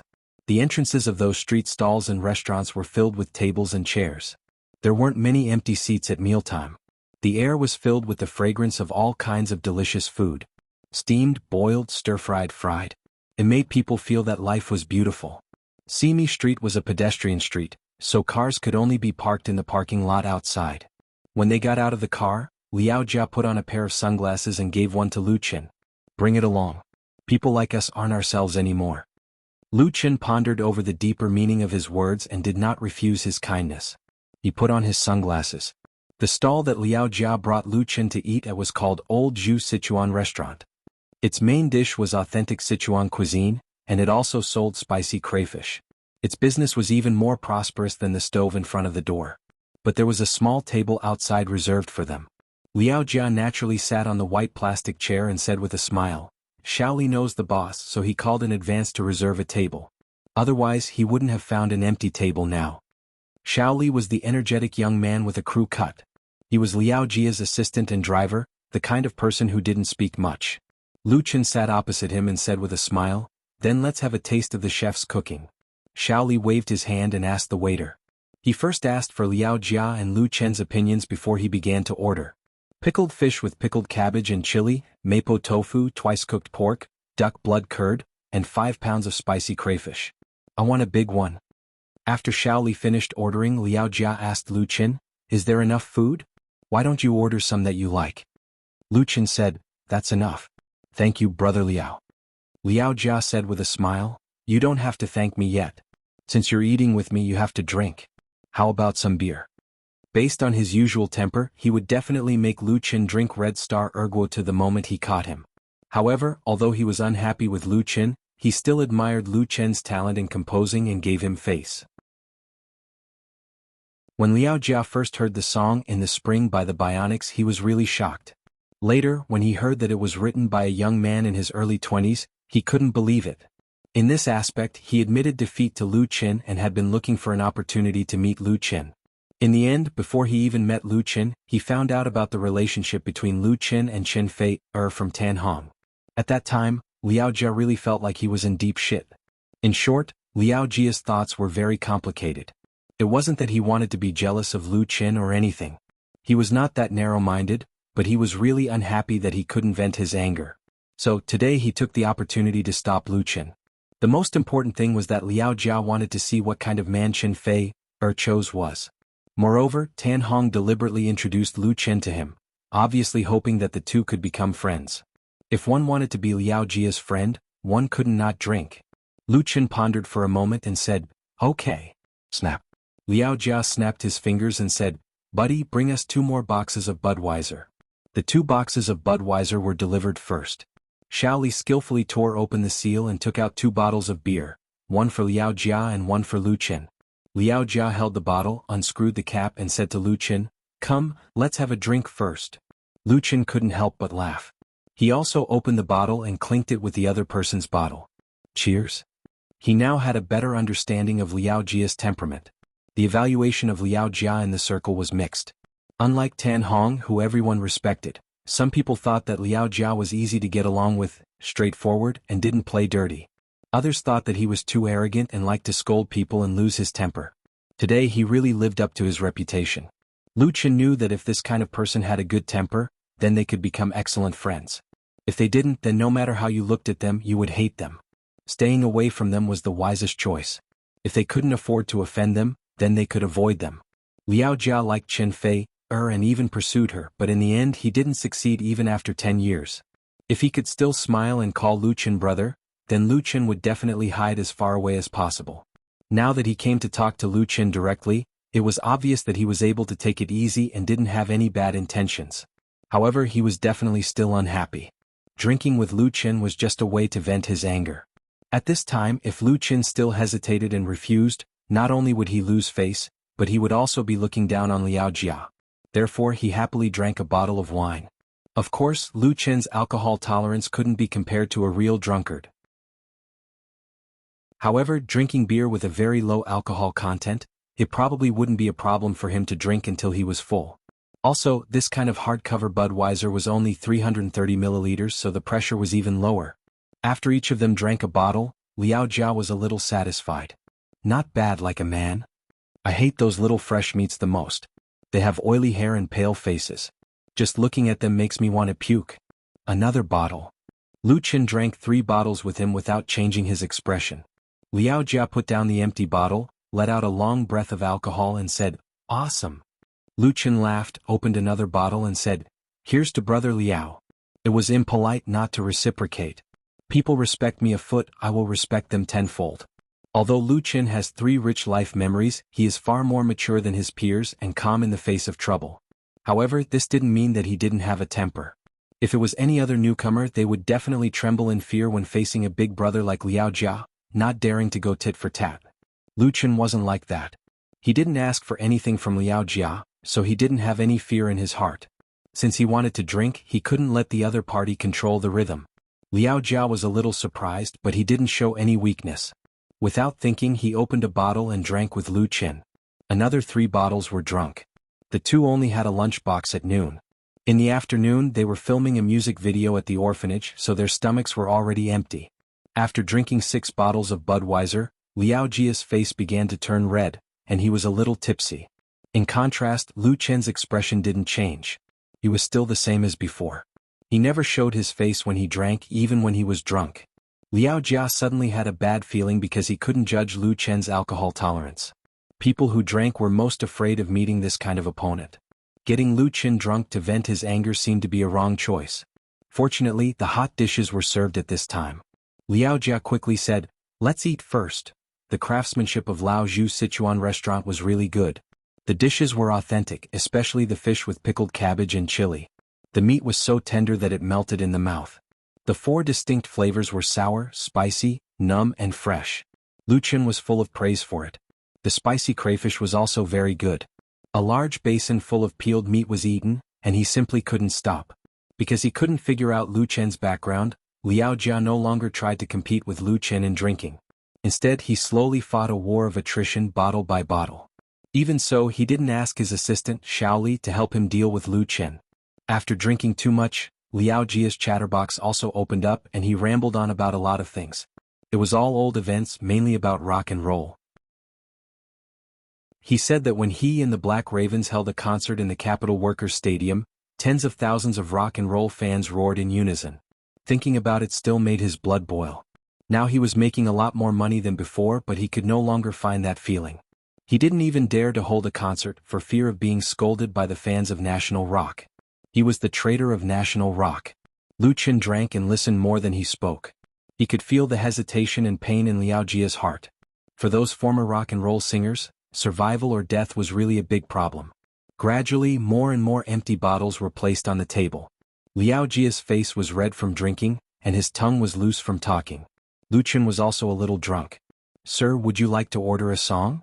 At this moment, a man and a woman came over. The man was still holding a guitar in his arms. The 2 looked in their early 20s and they should be a young couple, dressed rather shabbily. There were countless Beijing drifting singers in the capital, and many of them performed on the streets. Those who had the ability to apply for a license to perform on land, and there were also such mobile singers who were relatively of a lower level. Because this kind of wandering in the street was often not high level, and some of them were not even real singers at all. Liao Jia laughed. He took out a large bill from his pocket and handed it over. "There's no need to order a song. Lend me your guitar for a while, I'll sing it myself." This was Liao Jia's unruly side. If it were any other big shot, they would not do such a degrading thing. But it was also his true nature. The singing couple had probably never encountered such a thing before, and they looked at each other in dismay. Lu Chen smiled and said, "Don't worry, I won't damage your guitars." He had been at the bottom of society before, and he knew that the other party was worried that Liao Jia would damage their guitars when he was drunk. The other party's guitar was not too bad, at least 1 or 2,000 yuan. It was normal to cherish it. The young man hesitated for a moment, but he still let his girlfriend take the bill and took off the guitar himself. He was very worried about Liao Jia, who was dressed like a gangster boss, but Lu Chen was obviously trustworthy. Liao Jia took the guitar and skillfully tried the tuning. He muttered, "It's not even tuned properly and you can still sing?" The young man suddenly blushed. Liao Jia ignored him, adjusted it and then strummed the steel string.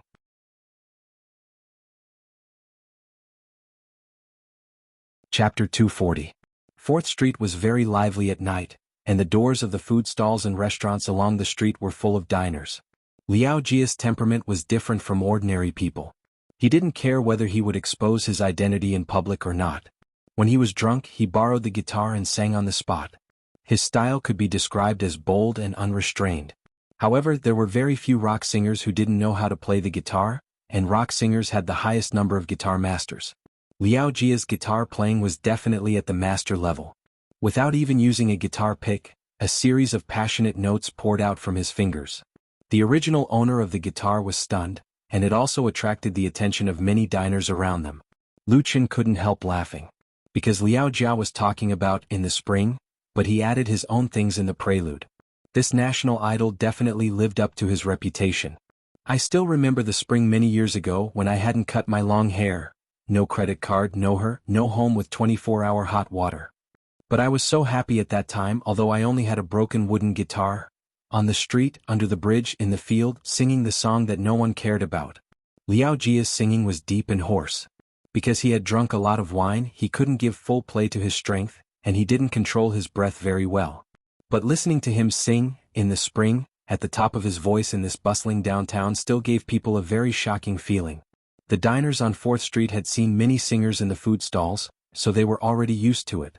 But they rarely saw the diners singing by themselves and singing so well. "If one day I have no one to rely on, please leave me here in that time.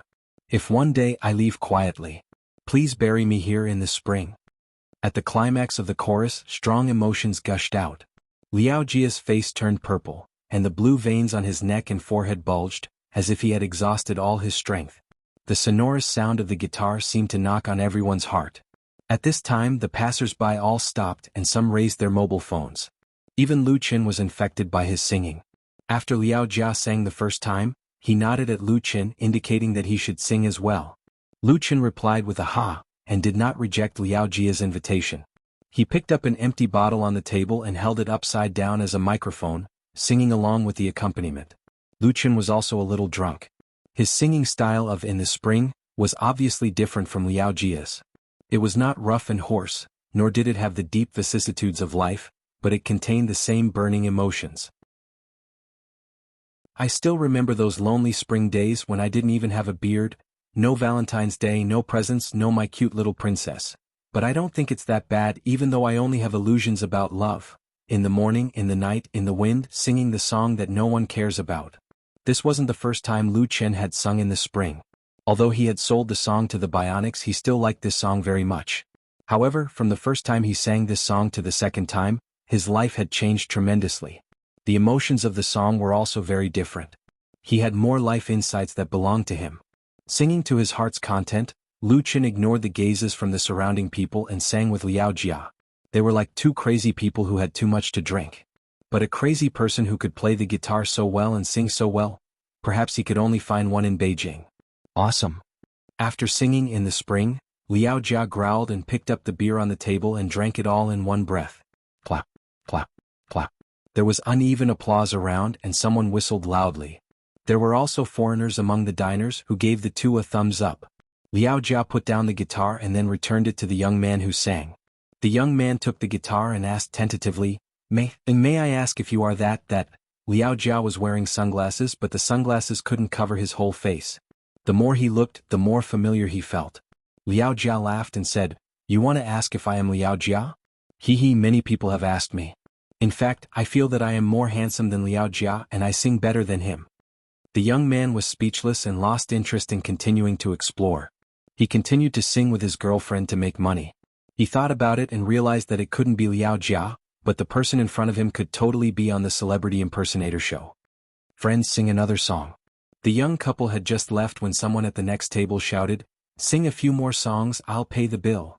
There were 5 people at that table, all young people in their 20s or 30s. They were all strong like the trainers of a fitness club coming out for a meal. Some of them even had tattoos on their arms. These people also drank a lot and the table was full of empty bottles. The guy who asked Liao Jia to sing another song had long hair, his breath reeking of alcohol, and his eyes were wandering. When he spoke, he waved his arms vigorously. Liao Jia was in the mood just now, so he borrowed the guitar and shouted a few times to vent all the depression in his heart. Now that he was in a good mood after shouting, how could he sing for others? He was not a singer. Come on, let's continue drinking. Liao Jia didn't even look at the other person and said to Lu Qin, let's not stop until we're drunk tonight. *CK. Before Lu Qin could answer, the long-haired young man was angry. He suddenly stood up with bloodshot eyes and shouted at Liao Jia, I'm giving you face by asking you to sing. Don't be so shameless. Xiao Li immediately stood in front of Liao Jia and said coldly, Friend, you've drunk too much. The long-haired young man had indeed drunk too much, so his rationality had dropped to the bottom. Without thinking, he picked up the bottle on the table and stepped forward to smash it at Xiao Li. As Liao Jia's personal assistant, Xiao Li was certainly not an ordinary person. Without waiting for the other person's bottle to hit him, he quickly kicked the other person's stomach. He could dodge if he wanted to, but Liao Jia was behind him. Therefore he could only fight back. The long-haired young man couldn't dodge in time. He staggered back with a muffled groan and bent over like a cooked prawn. However, he didn't fall to the ground. His expression became extremely ferocious as he roared, *CK. The long-haired young man's physique was quite strong to be able to speak after being kicked in the stomach. It was also Xiao Li who controlled his strength. However, he obviously wouldn't appreciate it. Instead, he flew into a rage. Cripple him. The long-haired young man's 4 companions exploded at the same time and pounced at Xiao Li. Xiao Li's expression changed instantly. He had practiced kickboxing before. It wasn't a problem for him to deal with a few ordinary people, but these people were obviously not ordinary people. If 4 or 5 people surrounded him, he would definitely be at a disadvantage. Xiao Li wasn't afraid of being at a disadvantage. Even if his limbs were broken, he would definitely be able to get them back later. However, if something were to happen to Liao Jia, his job would be completely ruined. Thinking of the serious consequences, Xiao Li gritted his teeth and charged forward instead of retreating. His idea was to stall the other party. As long as someone called the police, he would be safe when the police arrived. This was Beijing and public security had always been good. The 110 police were dispatched very quickly. To Xiao Li's surprise, just as he took a step forward, one of the long-haired young man's companions suddenly lost his balance and fell heavily to the ground. The person who helped him was none other than Lu Qin. Seeing that the situation wasn't right, Lu Qin stood up without a word and swept out with his right leg. He took down the guy closest to him first, causing him to lose his ability to fight. This guy was aiming for Liao Jia. The next moment, Lu Qin accelerated and charged forward like a hunting leopard. He suddenly turned sideways and slammed his shoulder into the second opponent, sending him flying. This unlucky guy crashed into his companion and even knocked over a table. The encirclement instantly collapsed. As for the long-haired young man, he recovered and flew into a rage when he saw the situation. He straightened his back and swung his fist at Lu Qin's face, using all his strength. Lu Qin stopped and turned around. He raised his right arm and pushed his elbow outwards to block the other party's fist. His left palm slashed out like lightning and hit the latter's throat. Ugh! The long-haired young man with an aggressive aura immediately rolled his eyes. His knees went weak and he knelt on the ground in pain. He covered his throat with his hand and vomited, but nothing came out. In the blink of an eye, Lu Qin had taken down 3 people. Xiao Li seized the opportunity and punched another person in the face, knocking him to the ground. The last person was scared out of his wits. He scrambled to the street, leaving his companions behind. At that moment, the entrance of Old Zhu Sichuan restaurant was in chaos. Some people were screaming, some were laughing, some were calling the police, and some were taking pictures. Li Gu, I'll leave this to you. Lu Qin took care of his opponent and immediately ran away with Liao Jia, who had just grabbed a bottle of wine. Xiao Li kicked a guy who was struggling to get up and said without turning his head, "Don't worry. He could stay here and wait for the police to come," but Liao Jia and Lu Qin couldn't. Once their identities were exposed, they would definitely make the headlines tomorrow. There were already people taking pictures at the scene. Liao Jia was dragged to the street by Lu Qin, and his drunken brain finally sobered up a lot. He threw the bottle of wine in his hand into the trash can on the street and grabbed Lu Qin's shoulder. He panted and said, Lu Qin, it's all thanks to you this time. I'll recognize you as a friend from now on. Lu Qin mixed into the crowd with Liao Jia and said slowly, it's nothing. It's just a small matter. Helping Liao Jia was secondary. The most important thing was that he rarely let go and fought to his heart's content. Drinking, fighting. It had been a long time since he had such a good time. Liao Jia sighed and said, chose you for a reason. In any case, treat her well in the future. When you get married, I'll give you a big gift. Lu Qin was speechless. Chapter 241. Lu Qin and Liao Jia didn't go far. The reason why they had to leave the scene was mainly because their identities were too sensitive. Even if it was self-defense, it was easy to be labeled as a drunken brawl by the unscrupulous media, which would damage their image in the eyes of the public. After Liao Jia sobered up, he took out his mobile phone and made several calls. In the end, he said to Lu Qin, it's basically okay. Those guys are from a security company. They weren't hurt. They were all detained by the police. Shaoli is already dealing with it. If there are photos and videos on the internet, you must not admit it. Lu Qin smiled and said, I know that. Brother Liao, don't worry. Liao Jia reached out and patted Lu Qin on the shoulder heavily and said, you're really good at fighting. He sincerely admired Lu Qin. Liao Jia had just graduated from junior high school and came out to mix in the underworld, so he was infected with the habits of the underworld. If he hadn't met Gao Yi, his teacher, it was estimated that he would be either buried in a ditch or squatting in a prison. When he was at the bottom, Liao Jia had fought with people more than once or twice, so when someone provoked him, he was not scared out of his wits. Instead, he grabbed a bottle and fought. His previous experience allowed him to see how strong Lu Qin was. The latter almost collapsed the opponent's main combat force in the blink of an eye. Although it was a sneak attack, there was no doubt that his strength was strong. Lu Qin was tall and handsome, but Liao Jia snorted.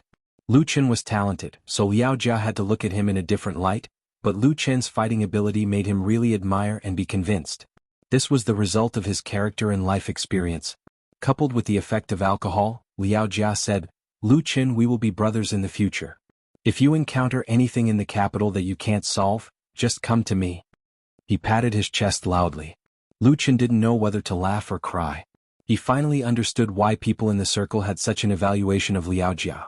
Such a person may have a bad temper, but his heart was not bad. He was not like someone who smiled on the surface and stabbed in the back.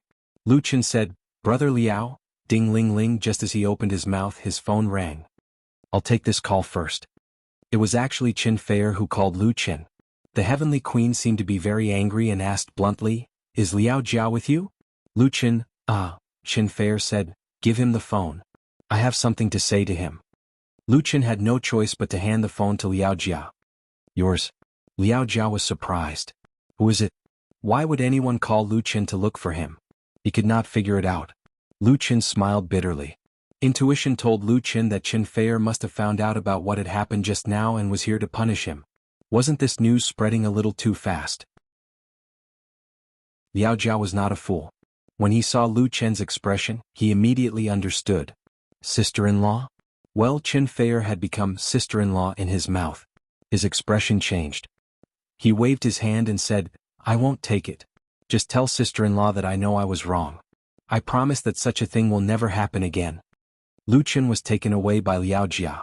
If such a thing happened and it affected Lu Qin, Liao Jia would undoubtedly be the biggest responsibility.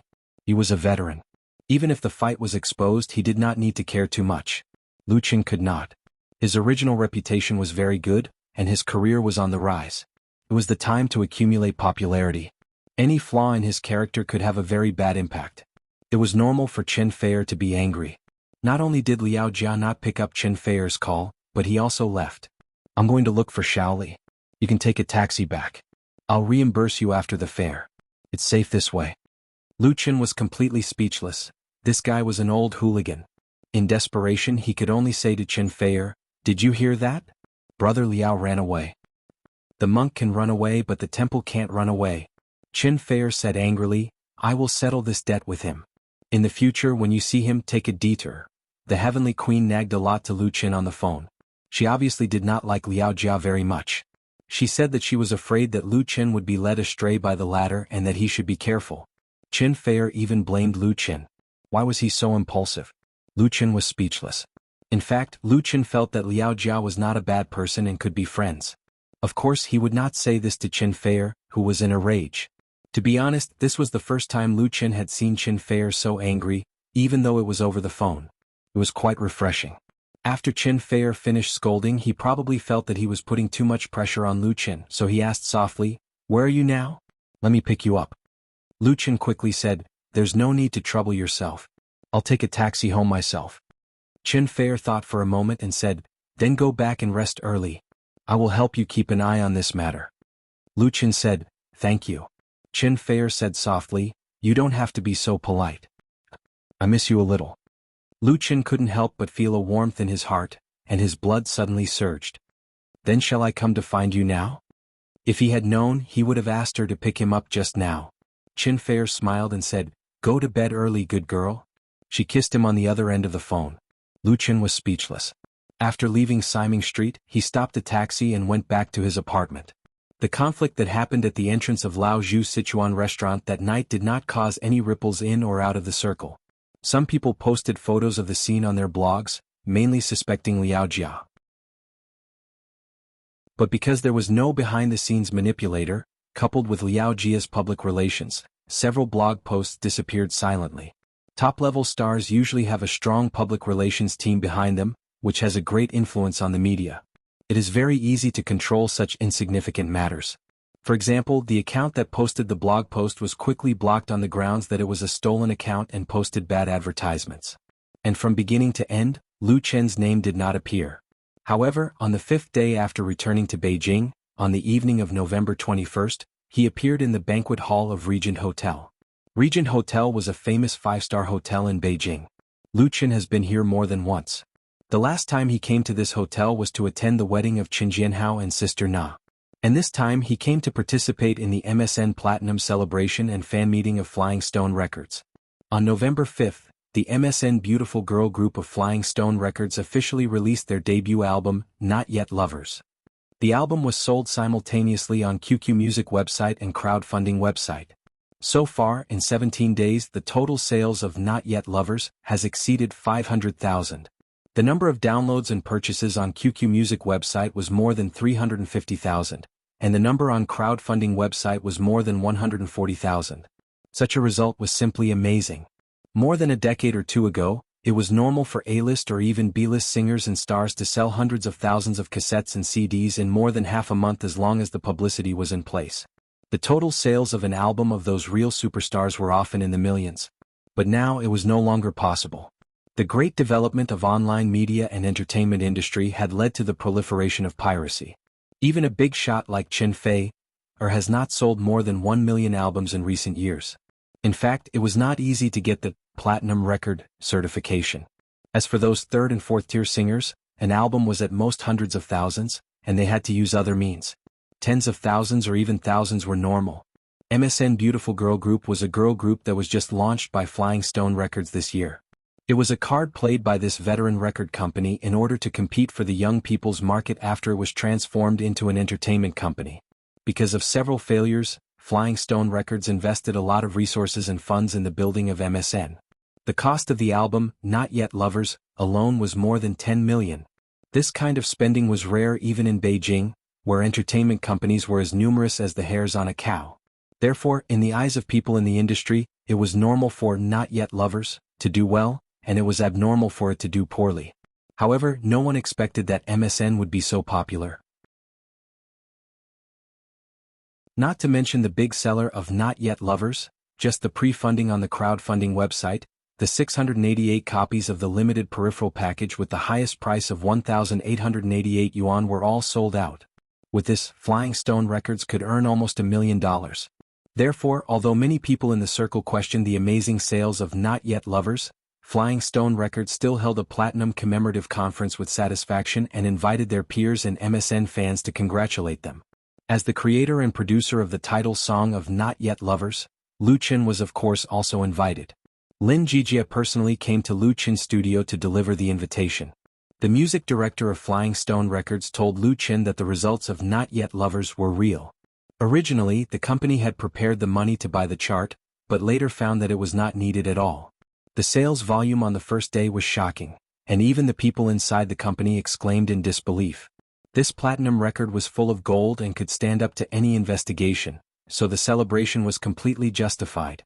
Lin Jijie also told Lu Qin that the current price of MSN's commercial performance had exceeded 300,000 yuan, and the brand endorsement fee was at least 1 million yuan. In time, it would inevitably become the pillar of Flying Stone Records. Or more accurately, it would be a money tree. Therefore, Flying Stone Records hoped to establish a deeper cooperation with Lu Qin's studio. For the next album, Lu Qin even got a share, and it was a share of the sales. He was, of course, a VIP guest at this celebration. When he arrived at the banquet hall of the Regent Hotel, it was already noisy and dozens of tables were full of people.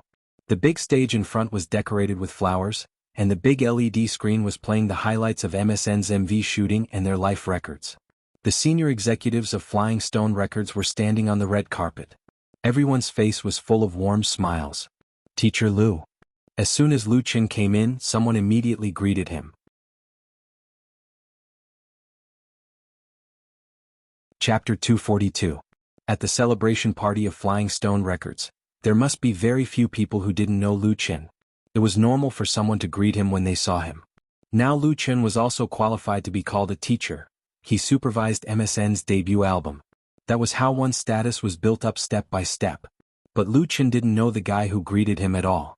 The other party was short and fat, with thin eyebrows, small eyes, a flat nose and a bald head, which shone under the light of the room. He looked like a comedian who did crosstalk, but there was a big difference in his facial features. He walked quickly to Lu Qin, held out his hands and said with a smile, "I'm so happy to see you." An authentic Beijing accent. Lu Qin shook hands with him subconsciously and said in a daze, "Hello, who are you?" The short and fat man immediately introduced himself, "I'm from Hongping Media, Old Wu." Before he could finish, he was interrupted by someone. And the one who interrupted him was none other than Lin Jijie. Behind the music director of Flying Stone Records were three beautiful girls with smiling faces, Mu Xiaochu, Su Jiejia and Ning Tian. Lu Qin's attention was immediately distracted. Lin Jijie came over and said with a smile, "Lu Qin, this is Wu Xing, President Wu of Hongping Media." "President Wu, I have something to discuss with Lu Qin. Do you mind?" The latter two sentences were said by Lin Jijie to the short and fat man. He had a smile on his face, but there was not much smile in his eyes and there was a bit of coldness. Strictly speaking, Lin Jijie's approach was against social etiquette. Even if there were any grudges, he shouldn't sweep the other party's face at his own celebration party. Everyone who came was a guest. But Lu Qin believed that Lin Jijie must have a reason. Without batting an eyelid, he withdrew his hand. Wu Sheng was still smiling as if he didn't care at all. He said, "Of course I don't mind. You guys talk." He turned to Lu Qin and said, "Mr. Lu, let's talk later." Lu Qin smiled and nodded. In a situation where the truth was unknown, maintaining basic courtesy was the most appropriate choice. After Wu Xing left, Lin Jijie snorted as he watched him leave. He pulled Lu Qin to the side and reminded him, "This person is very dishonest. Very few people who work with him come out unscathed. His reputation in the industry is ruined, so it's best not to have any dealings with him." So that was how it was. Lu Qin nodded to show that he understood. He knew that Lin Jijie would not speak ill of others behind their backs. He reminded him out of kindness. However, Lu Qin was also very curious. "Then why did you invite him over?"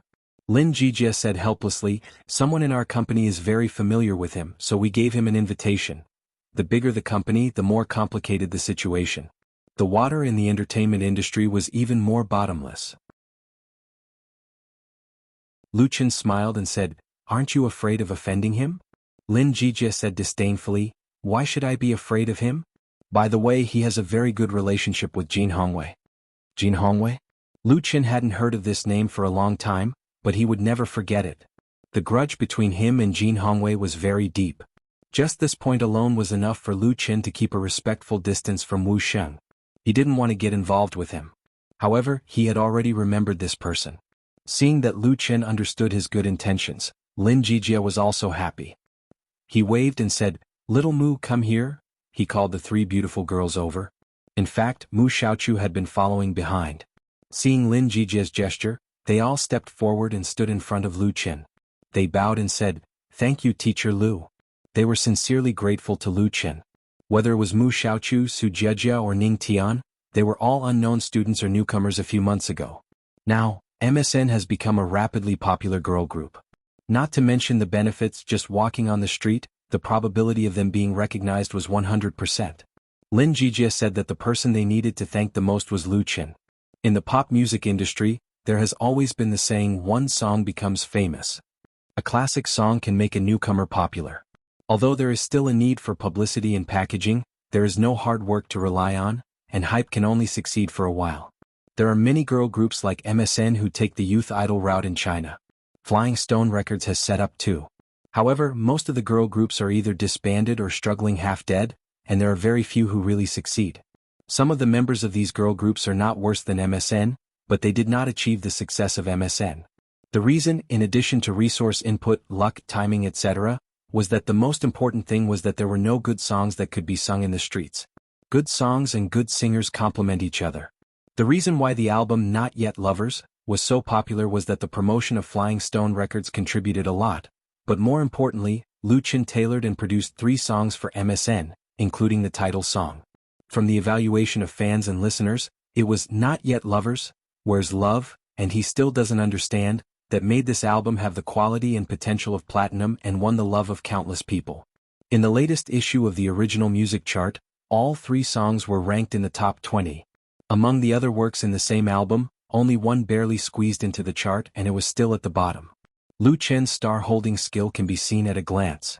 Lu Qin said with a smile, "Why are you so polite? I didn't bring a red envelope." To participate in this celebration, Lu Xi sent a pair of flower baskets in the name of Lu Qin Studio, which were placed at the door. He was already very familiar with the 3 beautiful girls, and their relationship was very good after cooperation. There was really no need to be so polite. Mu Xiaochu and the other 2 straightened up, looking a little bashful. They looked at each other as if they wanted to say something but hesitated. Lu Qin was curious, "What's wrong?" Lin Jijie coughed and said, "It's like this. The children just had an idea, that is, to take advantage of this celebration to formally worship you as their teacher. What do you think?" Lu Qin was suddenly stunned. He hadn't been in the entertainment industry for a long time, but he still had a good understanding of the various rules in the circle. Whether it was in the pop music world or the entertainment industry, worshipping a teacher was a very serious matter. It was definitely not a joke. Both sides had corresponding responsibilities and obligations. If MSN worshipped Lu Qin as a teacher, then he and the 3 girls in front of him would be deeply involved. Mu Xiaochu, Su Jiejia and Ning Tian bit their lips and looked at Lu Qin without blinking. Their eyes all showed a look of expectation, and some of their pretty faces showed a touch of shyness. To be honest, the temptation was really great. Lu Qin shook his head and said with a smile, "Brother Jijia, I regard Xiaochu and the others as my younger sisters. Let's forget about formally worshipping a teacher." He knew that the idea of worshipping a teacher was most likely Lin Jijie's idea, and it was probably a temporary idea. Otherwise, Lin Jijie would definitely have communicated with him in advance. This idea was actually very good, and it was good for both sides. With the relationship of master and apprentice, then for MSN's next album, Lu Qin had to do it even if he didn't want to, and he also had to ensure the quality in sales. Otherwise he would lose face. On the other hand, with a disciple like MSN, Lu Qin's position in the circle would undoubtedly improve big. The more popular MSN was, the higher his position would be. For example, if others wanted to ask Lu Qin for a song, they didn't need him to open his mouth. They had to put forward a price tag first. The reference for the price tag was bound to be MSN. The most important thing was that the next time Lu Qin made an album for MSN, he would be able to ask for a share of the profits. Of course, correspondingly, Lu Qin would be more deeply tied to Flying Stone Records. And it was precisely this that made him decline Lin Jijie's proposal and not fall into the temptation of beautiful girls. From the beginning to the end, Lu Qin wanted to take the road of an independent and free big star. He didn't want to be tied down. Lu Qin's refusal was not unexpected to Lin Jijie. The music director of Flying Stone Records was more or less disappointed, because he really wanted to pull Lu Qin into his own camp. However, Lin Jijie didn't care too much. He just wanted to give it a try. It was a great thing to succeed, but he didn't need to be discouraged if he failed, and it wouldn't affect the relationship between the 2 sides. Lin Jijie even admired Lu Qin. A hot-blooded young man like him could actually resist MSN's plea. His will was really firm. Lin Jijie settled for the next best thing. "Well, but you have to take care of a few younger sisters in the future." Lu Qin didn't know whether to laugh or cry. "Brother Jijie, just don't try your best to cheat me." None of the veterans in the entertainment industry were simple. Lin Jijia's character was very good, but he also had his own calculations, but he would not do things at the expense of others for his own benefit. Lin Jijia smiled. What are you talking about? Fei and I are good friends. How can I cheat you? The relationship between Lu Qin and Qin Fei could be hidden from outsiders, but it was not a secret to people in the circle. Everyone just had a tacit understanding. If anyone deliberately revealed it, they would offend more people. This was one of the rules in the circle. Lin Jijia had a good relationship with Lu Qin and Qin Fei, so it was no problem to make jokes. It was just that when Mu Xiaoqiu listened, a trace of sadness flashed in her eyes. Lu Qin's love for her was completely the kind of brother's love for his sister, and nothing else was involved. She liked Lu Qin, but it was not that simple. Lin Jijia could see that when he asked MSN to acknowledge Lu Qin as their master, he actually wanted her to give up. This was unspeakable. Of course, the protagonist tonight was still MSN. At 7:30, the celebration party officially began. As usual, the senior representative of Flying Stone Records first came to the stage to give a speech. Fortunately, there was not much nonsense. The ceremony was quite grand and filled with a happy and festive atmosphere. The three beautiful girls of MSN appeared on the stage with warm music accompaniment and sang "Not Yet Lovers" to the guests at the scene. Compared with their inexperience when they were just formed, their singing and dancing skills had made great progress. After the song was sung, the audience burst into thunderous applause.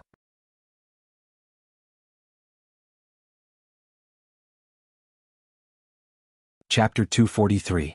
The first girl group in the country was established in 2000. After more than 10 years of development, there were currently more than 20 girl groups active in the entertainment industry. Of course, only those with a little fame and strength were counted, and those teams formed by a few newcomers were not included. Although the domestic entertainment industry was developing rapidly and the market cake was getting bigger and bigger, the more so, the fiercer the competition, especially in the field where the market positioning was very clear. It had long become a Red Sea. A girl group had at least 3 to 5 members and as many as dozens. For entertainment record companies, the resources and effort it took to make a girl group popular were undoubtedly far more than that of a single singer. Flying Stone Records made a heavy bet on MSN in order to bite off a big piece of cake in this market.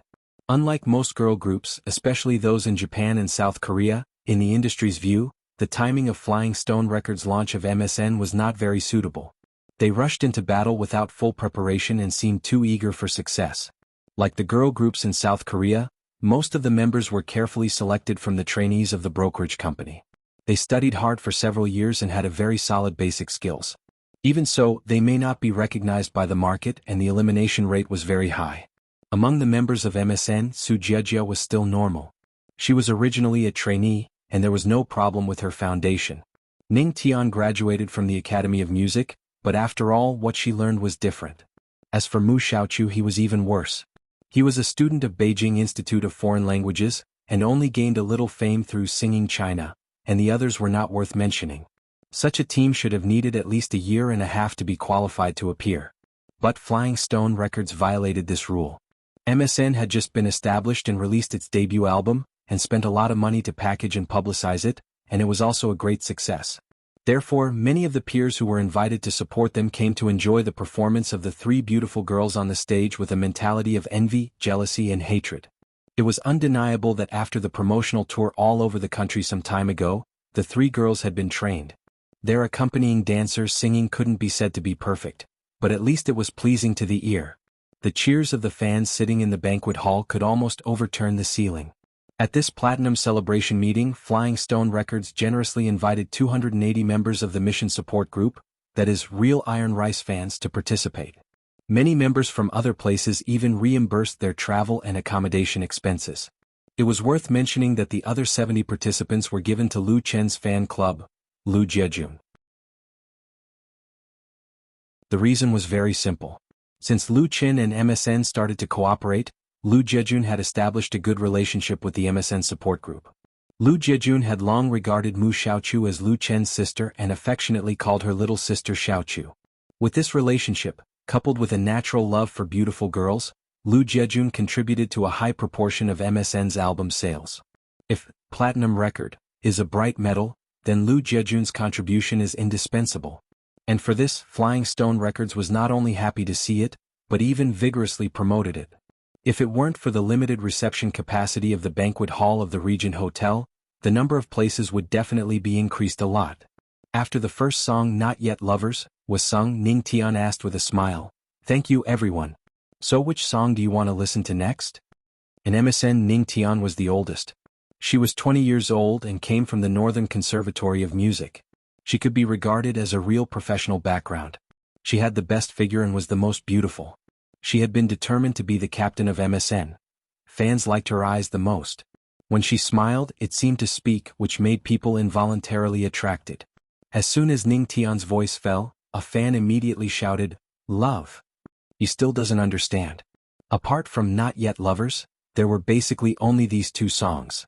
There were almost no people who shouted about other songs in the album. And this also reminded those colleagues present once again that all three songs were created by Lu Qin. Many people looked at Lu Qin, who was sitting at the front at the same time. Their eyes were very complicated. Although some people attributed the explosive sales of MSN's debut album, Not Yet Lovers, to the packaging hype of Flying Stone Records at all costs, and even said that the sales results were falsified and belonged to false prosperity, which would be exposed sooner or later. But for people in the industry who really understand the industry, this kind of sour grapes mentality was not worth mentioning. Flying Stone Records had indeed invested a lot, but without the three good songs tailored for MSN by Lu Qin, it would have been impossible to have such excellent results. Lu Qin's creative talent was beyond doubt. What people wondered was how far he could go on the road of originality. After all, in the past history of pop music, there were many examples of a sudden outbreak and then a quick silence. Exhaustion of inspiration, complacency, no desire to make progress, living on past achievements. Not many singers can maintain a long-term and vigorous creative state, and the same was true for professional writers. Many songwriters, after creating one or a few good songs, basically faded into the crowd. There was no more flash of inspiration, and they relied on their past reputation and basic skills to get by. Lu Qin should be different from them, but after a detailed analysis of Lu Qin's works in the past 6 months, everyone was surprised to find that his creative desire was strong and his inspiration was rich, which had reached an incredible level. It was no exaggeration to say that Lu Qin was the most outstanding singer and songwriter in the domestic pop music world in the past decade. Even if his debut time was still very short, his accumulation in the circle was not enough, and there was a big gap between him and the real big stars, but in terms of creative talent alone, there were really not many people who could compare with him. One song in the spring, one You Who Sat Next to Me, and one Not Yet Lovers, were the flags that Lu Qin had inserted in the pop music world, fluttering in the wind, making everyone look at him. And he was currently involved in the production of Qin Fei Er's new album, The Transformation of the Heavenly Queen. Once Qin Fei Er's album was successful, then Lu Qin's position in the circle would be unshakable. Everyone envied Lu Qin's talent. They were jealous of the cooperative relationship between Flying Stone Records and him. They hated why they didn't make a move earlier, otherwise there might be a girl group similar to MSN under his banner. There were performers who came to the celebration party. It was said that the commercial performance price offered to MSN was more than 300,000. Flying Stone Records actually had no intention of agreeing, and it was estimated that the price would rise again. This sour feeling almost made people's teeth fall off from the sourness. There were also some quick-witted people who thought that they should find an opportunity to talk to Lu Qin later. Lu Qin didn't sign up with any entertainment agency. He opened his own studio. As long as he paid enough price, even if he couldn't get the same treatment as Flying Stone Records, it would be no problem to buy a good song, right? Unknowingly, Lu Qin's reputation has been built. On the stage, Ning Tian waited for the fans to finish shouting before she said with a smile, "Since everyone likes Where's Love, and he still doesn't understand, shall we sing both songs?" This time the fans were all satisfied. Good. In fact, she didn't need to say it. These songs were also going to be sung, but Ning Tian had other ideas. Everyone knows that your favorite songs were written by Big Lu Qin, so in the following song he will accompany us. What do you think? Good. The fans were simply boiling. They shouted Lu Qin's name, Lu Qin Big. In local dialects, Dada had different meanings such as big brother, dad, uncle, and so on. However, the popular Dada on the internet was generally used to refer to an expert, a great person, or a great person. It was used to express unparalleled respect and worship for someone. Ning Tian called Lu Qin Big instead of teacher. On the one hand, it was to express this reverence and worship, on the other hand, it was to get close to the fans. The fans who came to this celebration, whether it was the MSN support group or Lu Jejun, were basically young people. They happened to be the main force of netizens, so they felt particularly cordial when they heard this title. It was hard to refuse the so-called hospitality. Lu Chen had to stand up and wave to everyone. Ning Tian took 2 steps forward and stood on the edge of the stage. With a charming smile on her pretty face, she leaned over and reached out to Lu Chen. This was an invitation gesture. Fortunately, MSN took the route of youth and purity, not sexy and charming. Ning Tian's dress was very conservative. Otherwise, this would be a great show of spring, which would be a feast for everyone's eyes. The fans laughed, shouted, and applauded one after another. Lu Chen couldn't help laughing and didn't refuse to hold Ning Tian's little hand. The stage of the banquet hall was not high. With his skill, he was easily pulled up by this beautiful girl. At this time, the staff pushed out the piano that had been prepared. A beautiful white grand piano. Lu Chen took the microphone and said to everyone, "I'm very happy to be able to attend MSN's Platinum celebration tonight. I've met so many friends. Well, the food is also very delicious." Everyone laughed. Lu Chen continued, "And what makes me happiest is that MSN has won the success they deserve, because in the process of cooperation, I saw how hard they worked and serious. I've seen Ning Tian sing until 12 o'clock in the evening in order to practice singing. I've seen Mu Xiaochu. Sister Xiaochu practiced dancing, and the soles of her feet were rubbed with blood blisters, but she still gritted her teeth and persisted. And Su Jiejia." The banquet hall became very quiet. Whether it was the senior management of Flying Stone Records or the invited peers, whether it was MSN support group or Lu Jejun fans, they all listened carefully to Lu Chen tell the story he knew. Really a story. It was precisely because of the lack of foundation that in the production process of Not Yet Lovers, the 3 girls really put in a lot of effort. Sweating and crying were commonplace, and injuries during the practice process were common. Not only Lin Jijia but Lu Chen was also very strict with them. But the 3 delicate girls all persisted and did not delay the scheduled release time of the album. When others saw the success of Not Yet Lovers, they either said that it was because of the support of Flying Stone Records, or that Lu Chen wrote a good impression for them, or that it was easy for them to attract fans because they were young and beautiful. Only no one mentioned the efforts they had made.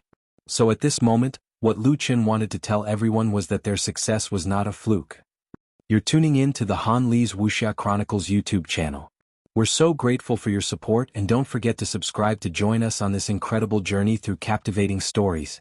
Your generosity through donations truly makes a world of difference, as it's the primary source of revenue that allows me to expand and enhance this channel for you. Thank you from the bottom of my heart for being a part of this adventure.